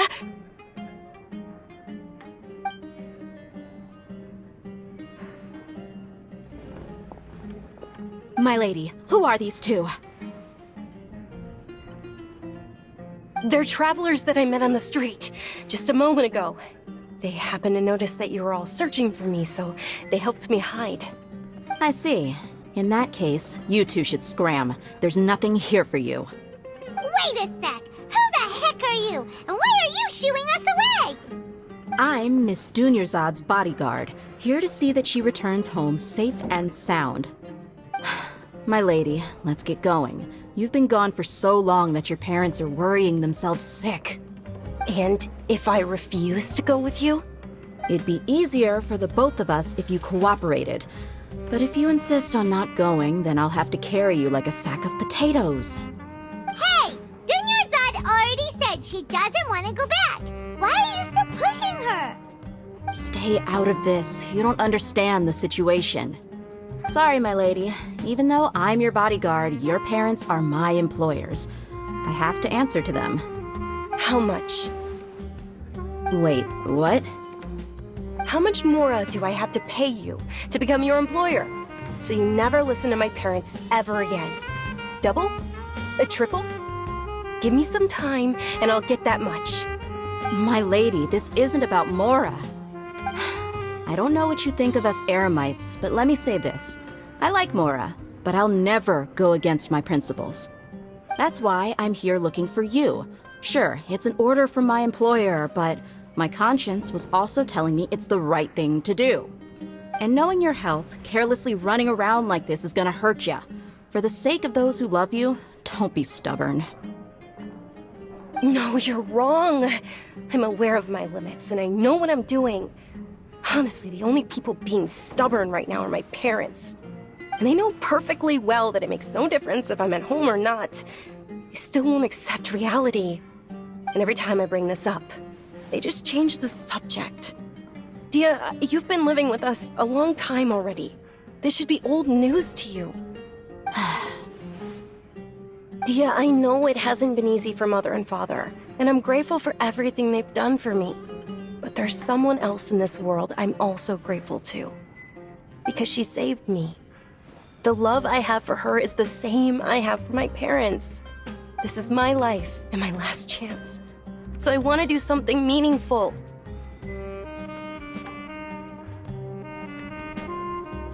My lady, are you sure what you're doing now is meaningful? Yes, I'm sure. At least, it is to me. Fine, I won't ask you to return home anymore.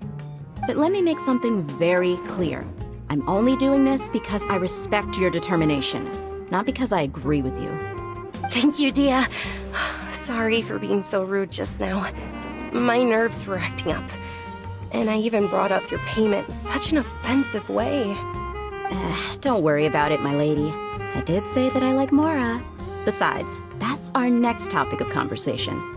Today's little excursion caused such a ruckus that every single bodyguard at the estate was deployed. It wouldn't be easy to hide things from your old man. Since this definitely won't be your last escapade, here's a little tip. You should at least make it look like your room and things are still in order when you leave. Also, you'll need someone to cover you for when you're out and about. So, I'll let you hire me, my lady. This way, everyone wins. As for the pay, let's say half of what your father pays me. We can settle the bill when we return to the estate. Okay, deal. Yay! Looks like they've reached an understanding. I'm fine, really. I just feel a little tired now that things have calmed down. My lady, stop trying to look tough. We're already in a tavern, so let's rest up and grab some grub. I'm sorry for worrying you two. If you don't mind, I'd like for you to join us. Sure! After you rest up, we want to hear more about Lesser Lord Kusanali.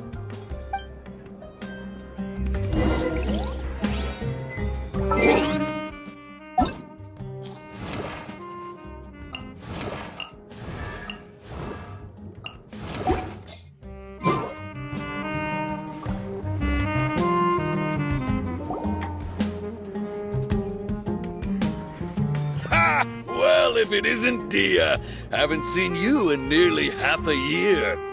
Word on the street is that you're a bodyguard for the Homayani family now. Ha! Don't you find that kind of work boring? Nah, you get used to it. How about a menu over here? You got it, huh?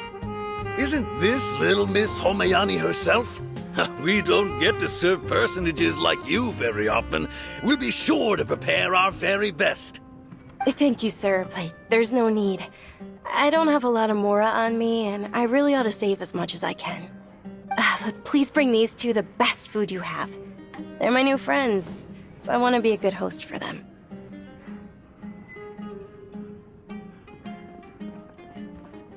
Wait, we're paying for ourselves now?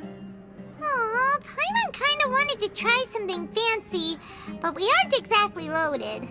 Guess Paimon will settle for something ordinary. How about our coconut charcoal cakes? They're our signature snack, and they run cheap. Look, other customers over there are eating some now. They look kind of burnt and dry.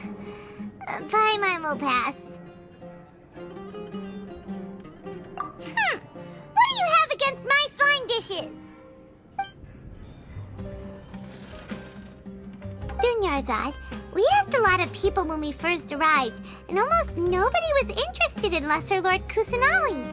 So, what made you want to follow her? Well, remember when you asked me if I knew how to meet the Dendro Archon? Even though I don't know how, I think I've actually seen her before. Huh? Really? Yes, it was when I was a child. At the time, my illness had kept me bedridden for the better part of a year. I was stuck inside and couldn't make any friends, and my parents did their best to find treatments for me. But even then, the Akasha didn't have any helpful information. My younger self no longer had any hopes or dreams. One flare-up was so bad that I was in a semi-conscious state for several days.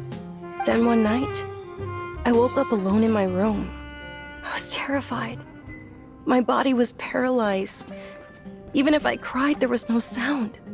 At that moment, an ethereal voice spoke in my mind. Dunyarzad, don't be scared.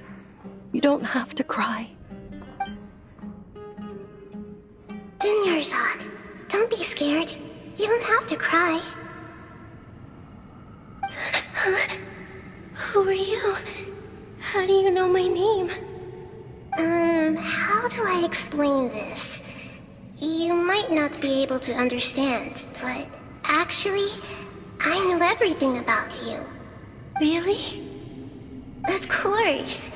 I know that you're scared of thunder, that you hate taking medicine every morning, and that you love counting the petals on your mom's skirt. Wow, you really do know everything. Dunyarzad, is there anything you want? Want? Not really. I can't go anywhere or do anything. Huh? But aren't you a child? All children have wishes. Tell me what you want, and maybe I can make it happen. But can you make my illness go away? Oh. I'm sorry. But I'm not powerful enough to do that right now. Then, can you be my friend? After that, the voice said, "Okay, I'll be your friend." Although my body was suffering during those days, that voice encouraged me and told me many wondrous things. Beyond my window was the flourishing Sumeru city. Beyond the city was a lush rainforest. And beyond that was the wall of Samiel, deserts, and all of Tevat. Once I finally made it through that bout of illness, I couldn't hear that voice anymore. I told my mother about it, but she said that I must have been dreaming. But I know that that voice wasn't a figment of my imagination. Before that, I had never heard of Tevat. Yes, for sure. If it weren't for that voice, I would have never grown curious about the outside world, nor would I have learned how to read and enjoy so many books. That voice sparked a desire for wisdom. It had to have been the Dendro Archon. I've been hoping for a chance to repay her kindness. In fact, I was running around today to help prepare the Sub-Zerus festival for her. What's the Sub-Zerus festival? It's Lesser Lord Kusanali's birthday, which was the day that she was found by the sages. It's actually an old holiday that originally celebrated Greater Lord Rukkhadevata's birthday. When she passed away, the holiday eventually became a celebration of the Lesser Lord's birthday. I heard everyone was overjoyed when they welcomed her back to Sumeru. In those days, the festival was a huge deal. But because of the Academia's influence, people have gradually lost interest in the festival. The Academia actively participates in Sumeru's many holidays dedicated to Greater Lord Rukkhadevata. But when it comes to the Sub-Zerus festival, forget any funding. They practically act like it doesn't exist. Maybe they see Lesser Lord Kusanali's birth as confirmation of Greater Lord Rukkhadevata's death, so they're reluctant to celebrate it. Aww, but that's awful. It is. It's absolutely terrible. Sure, the Greater Lord founded Sumeru, but hasn't Lesser Lord Kusanali been the one quietly protecting us for the past few hundred years? Just remember that we're still out in public. Don't get too carried away now. I know that people over by the Grand Bazaar still hold the Sub-Zerus festival to this day. But I hadn't met any of them before, so I was never able to contribute. But recently, I made a friend there who also follows Lesser Lord Kusanali. I gave her my savings because I want her to throw a wonderful festival this year. That's the least I could do for Lesser Lord Kusanali. Hold on, my lady. Does this friend happen to be Nilu, the one who sends flowers to the estate? Yes, that's her. I saw her leaving the other day with a nervous look on her face. It seemed like she was hiding something in her arms. Did you give her something? Yes. Initially, I didn't have much Mora prepared, so I had Nilu sell one of my skirts. I've agreed with Nilu to meet up at the Grand Bazaar today, and see how things are coming along.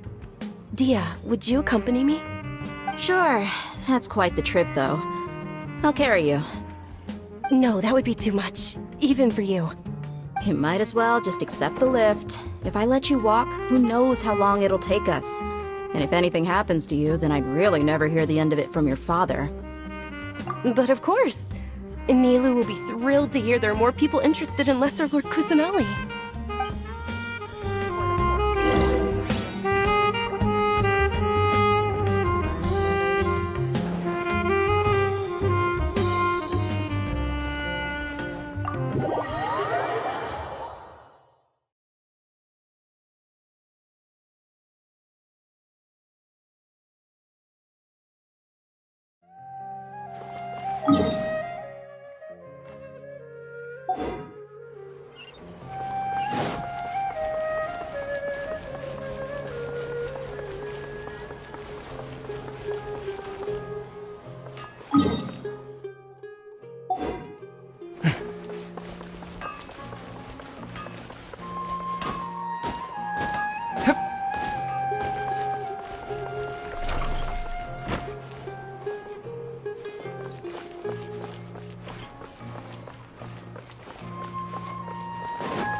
I've got great food and great drinks that everyone can enjoy. Sorry I'm late, Nilu. Oh, Dunyarzad. It was taking you so long that I assumed you got trapped at home, but you made it in the end. Uh-oh. But if Dia's here, that means you got caught, right? You could say that, but everything worked out. She's on our side now. Not completely. Oh, and who are these two? Oh, meet the Traveler and Paimon, my two newest friends. They're visitors who just arrived at Sumeru City and are looking for information on Lesser Lord Kusanali. So you're followers from another land?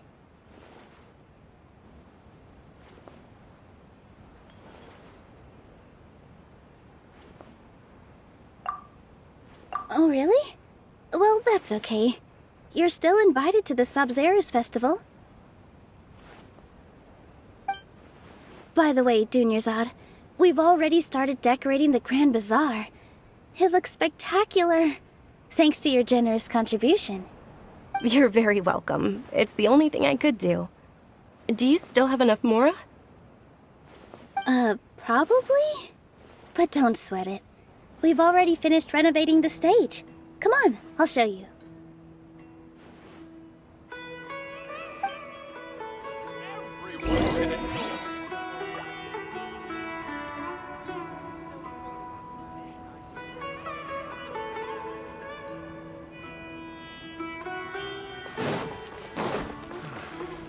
Life is so dull here. Wow! This place is amazing! Not bad. Last time I was here, the stairs were full of holes. The stairs were nothing. A little while ago, we discovered that the tree above the stage had a huge chunk of bark ready to fall off. Mr. Zubair was worried sick. We reported it to the academia many times, but they never sent anyone to deal with it. We didn't want anything bad happening, so we were going to cancel all the stage performances. Oh, probably because it was the theater asking. The academia looks down on performers like us. They probably think it would be best if the theater closed down completely. We can't let that happen, though. Not only would everyone involved in the theater go hungry, but then we wouldn't be able to hold the Sub-Zerus Festival anymore. Thank the Dendro Archon for Dunyarzad. With the Mora she gave us, we hired someone to patch up the tree, and we also gave the stage a much-needed makeover. The stage is going to be even prettier when it's festival time. I can't wait for you to see it. And I can't wait to see you on the stage. You've been practicing so long already. It's almost time for your dream to become reality. It's our dream. I'll do my best for the two of us. Nilu, what are you gonna be doing at the festival? She'll be dancing the dance of Sub-Zerus, the most important performance at the Sub-Zerus Festival. Dunyarzad, have you told them the origin of this holiday? I only told them about the Greater Lord and Lesser Lord so far. Okay, then I'll tell you two about how this holiday came to be. According to legend, the Sabzeruz festival was originally the Goddess of Flowers' birthday celebration for the Greater Lord. A long, long time ago, on one of Greater Lord Rukkhadevata's birthdays, her friends threw her a celebratory banquet. Some of the gods got drunk. One started playing music, and the Greater Lord started singing, so the Goddess of Flowers began to dance. As she danced upon the grass, countless beautiful parisaras began to bloom wherever she stepped. Those brilliant purple flowers became her dazzling stage. All the gods clamored, "Oh, if only time could stop at this very moment." Of course they did. When people mention the gods, they always think of the Archon War. But Sumeru's gods also had happy times. Although they aren't around anymore, they're preserved in our tradition of dance. This outfit I'm wearing is apparently based on how the Goddess of Flowers looked. Though we're just tiny people compared to the divine, we still have to do our best to make sure that the birthday girl feels loved on her special day. Nilu, you of all people will definitely be able to convey our well wishes to the Dendro Archon. I also noticed that you went the extra mile and scattered parisaras around the stage. They symbolize the Goddess of Flowers, after all. It's just a shame that all the real parisaras went extinct after her death. Yeah. The Greater Lord brought forth parisaras in memory of the Goddess of Flowers, but she ultimately could never truly replicate that beautiful purple. Thinking about the Goddess of Flowers dance makes me wish I could have seen it. If my stage were anything like that, I'd be thrilled if I had just 2 real parisaras on the stage. So, Traveler and Paimon, what do you think? Interested in the Sabzeruz festival? Will you two be coming? All of Lesser Lord Kusanali's followers will be there for her birthday. It'll be a good opportunity for you to learn more about her. Ooh, Paimon thinks that's a great idea!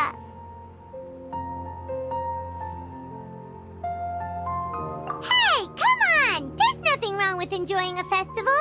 Besides, it's Lesser Lord Kusanali's birthday. She'll be happy to have more people who are celebrating it. So how about we all attend the Sabzeruz festival together? Dunyarzad, let me show you which stage decorations we've picked out so far. Traveler and Paimon, if that doesn't sound interesting to you, then feel free to explore the area. Everyone at the Grand Bazaar loves Lesser Lord Kusanali, and we're all looking forward to the Sabzeruz festival. In that case, we'll take a look around.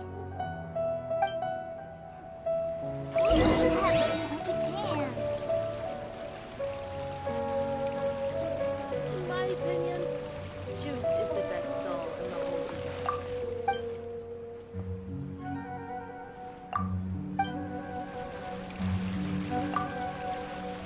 Whoa! What's with your yellow hair? And why do your clothes look so funny? Are you an Outlander? Did you know that the Sabzeruz festival is about to happen? There'll be loads of fun things to do at the festival. But the best part is when Ferris, the Knight of Flowers, passes out candy to everyone.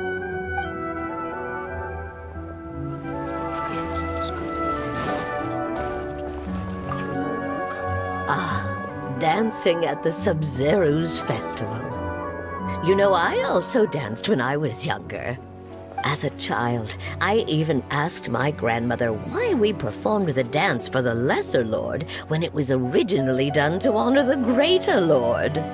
My grandmother said that Greater Lord Rukkhadevata is a beloved deity and honored by all. And Lesser Lord Kusanali is too. If the Goddess of Flowers ever knew the Sabzeruz festival has been losing its appeal.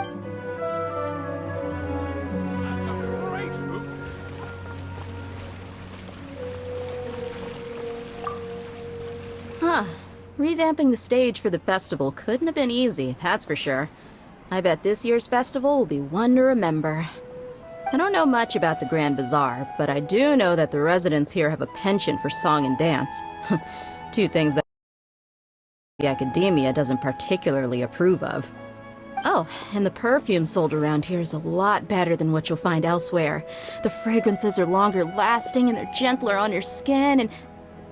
I mean, that's what I've heard at least.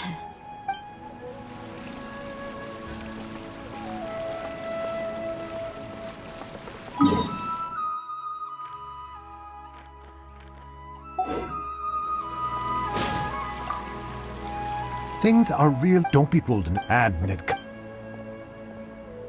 Wonder if the treasures I discovered in my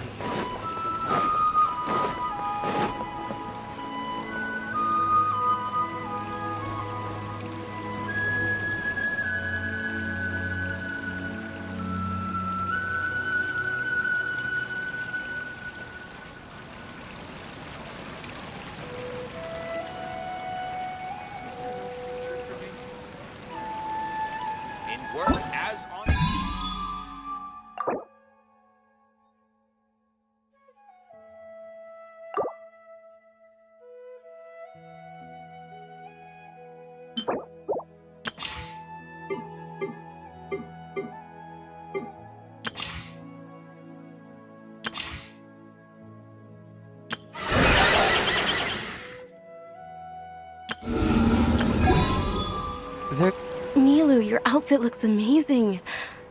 There's also something different about you from when we first met up. I thought I'd add a little extra pizzazz to my dress for the festival. See? Wow, did you sew all that yourself? Uh-huh. Sewing is a fundamental skill for everyone in the theater company because we make all our own costumes. Did you know that Mr. Zubair not only can make costumes, but props too? I've noticed that you can't keep your eyes off that crown over there. Would you like to try it on? May I? Of course. The legends say that the goddess of flowers had beautiful horns on her head, so this crown was made to reflect that. Dunyarzad, you look absolutely stunning with it on. It's like I'm looking at the goddess of flowers herself. One must act with comfort. Hey! Is that who Paimon thinks it is? It looks like...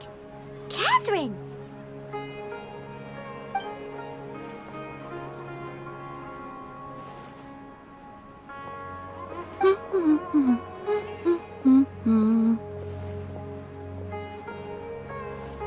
Huh.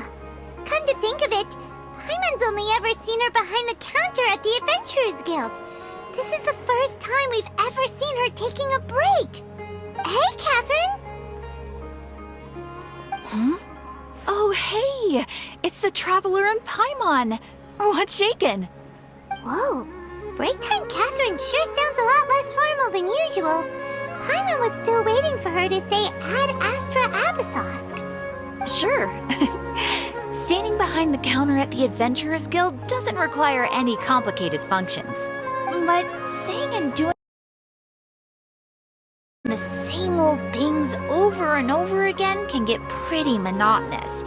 Like watching the same Fontaine movie day after day.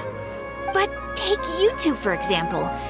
You travel across Teyvat to enrich your lives and gain new experiences. Well, we enjoy traveling across Teyvat and all that, but we're mainly looking for clues about her brother. Yes, you should keep searching. Sometimes the answers we're looking for aren't necessarily at our intended destination. Instead, they're found along the way. Huh. Haven't we heard someone say something pretty similar recently? Anyways, what brings you out here, Catherine? No, not particularly. I guess you could say that I'm loving the recent atmosphere here. If festivals bring happiness to everyone, then that's where their true value lies.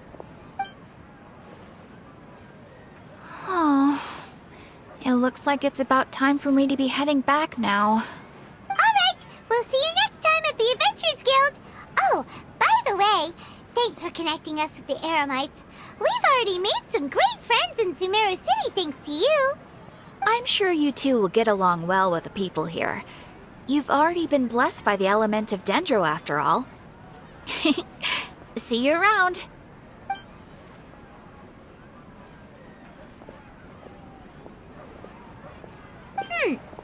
There's something really different about Catherine today. Hey, traveler. Paimon. Oh, hey, Dia. What's going on? I've got something to tell ya. My lady knows you're looking for ways to meet Lesser Lord Kusanali, and she's been trying to come up with a way to help you. Well, I have an idea that might help. Are you serious? We'd love that! It might not necessarily pan out, so don't get your hopes up too much. I'll need to take you two somewhere and ask someone some questions. My lady is feeling a little worn out at the moment. Nilu's found a place for her to rest. After I take my lady home, let's meet in front of the Citadel of Regzar. Sounds like a plan! Let's head over to the Citadel of Regzar and wait for Dia! The best stall among the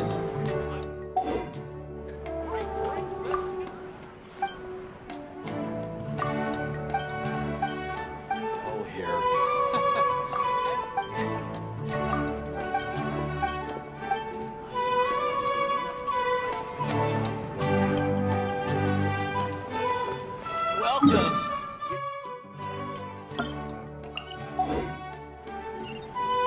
This is the best stall in the whole.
Sorry, I'm late. It took some convincing for the master and mistress to believe that Miss Dunyarzad was only sitting in the port for a while because she was in a bad mood.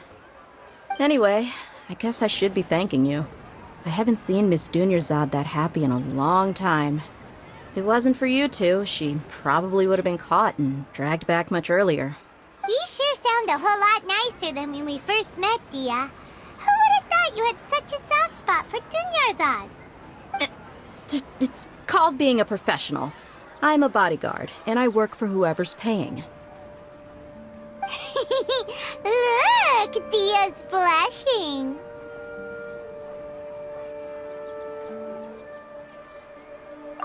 Listen, you two. I don't expect to be working for Miss Dunyarzad very long, but I hope to finish things on a positive note if possible. Let's cut the chit-chat and head into the Citadel. We'll see if the person I know has a way for you two to meet with the Lesser Lord.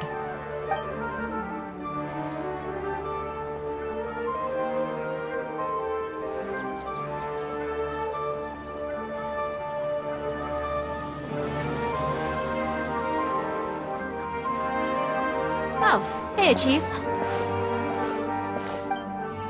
Ah, Dia! What are you doing here? And well, didn't expect to see you three together. I take it you all know each other already? Mm-hmm. We met this morning after the Adventurers Guild pointed us to Ozfon for more info. No kidding. So, where's Ruksha? I thought I'd help these two out by asking about the theft. Anything you can tell him? Rukshaw's gone over to the Academia. The Grand Sage recently ordered Sumeru City to begin bolstering its defenses, so people from all over have been called back to the city. Since you've already mentioned the theft, I suppose I might as well tell him what we know. Appreciate it, Chief. Theft? Sorry, what the heck are you guys talking about? Just recently, the Academia lost something, and there's a chance the item is connected with the Dendro Archon. This case might just somehow help you in meeting her. I suppose that's one way to look at it. But if you ask me, the case is more about the Academia than anything else. Let me fill you in. The Academia recently sent a convoy to pick up an important package from Aru village. Word got out, and the convoy was robbed on its way back. The Grand Sage took the whole matter very seriously. Not only did he dispatch the Matra, but also enlisted our help in the search for leads. All we know so far is that whatever was stolen is currently in Port Ormos. You two have heard of Port Ormos, haven't you?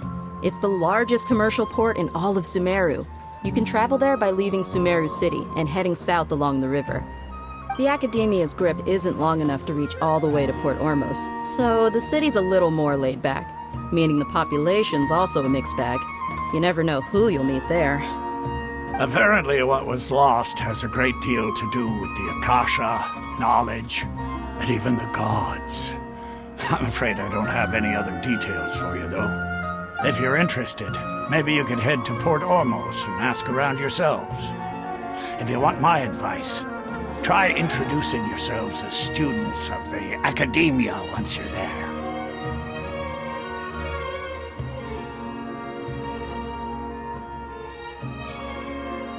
Are you serious, Chief? All the Academia students are in Sumeru City, you know. Why should they pretend to be students in Port Ormos? If you're also interested, just go there and see what happens. Count me out. I've got plenty of work to do here for the Homayani family. And take it from me, if you two really do decide to visit Port Ormos, you'd best watch your backs. Let's just say that the Eremites there aren't nearly as friendly as those here in Sumeru City. There are even some extremists who go around shouting slogans like, "Retake Sumeru for the Scarlet King." Word is that more and more are joining their movement. They're becoming a real headache for Chief and the others. You bet they are. The Scarlet King's been dead for thousands of years. Now they start spreading rumors of his return. Ridiculous. Not everyone's like you, Chief. Even the desert natives who abandoned their homes in the wilderness still wish to have a god of their own.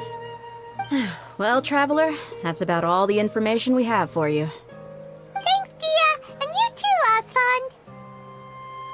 Since we've gathered all we could for the moment in Sumeru City, let's head to Port Ormos and see what we can find next. Miss Dunyarzad is looking forward to seeing you both at the Sub-Zerus Festival, so be sure to get yourselves back here in time for that. Good. Then we'll see you both at the Sub-Zerus Festival.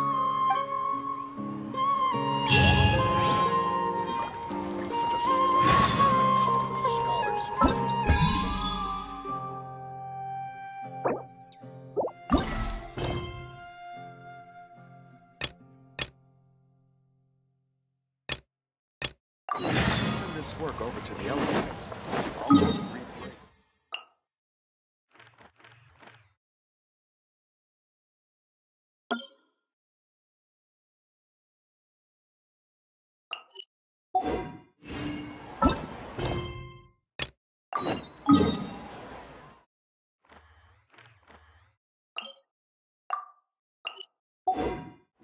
Military supplies for the Eremites must be distributed appropriately.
Someone needs assistance. Leave it all to me. Oz, reveal!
Port Ormos is pretty great.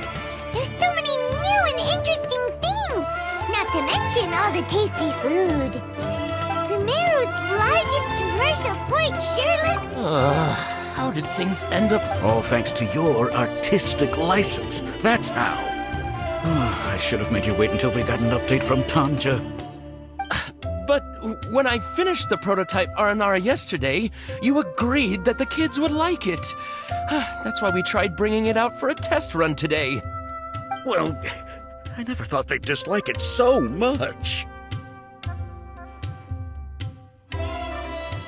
Oh, what should we do?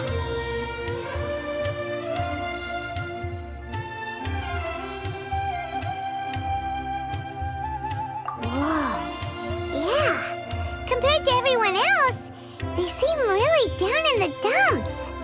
Let's go find out what's going on. Hey there! Paimon's name is Paimon, and she's a traveler who was just passing by. Is there something bothering you? Oh, I noticed you two a moment ago. Welcome to Akara Crafts, the best toy store in Port Ormos. At least for now. What's bothering us is this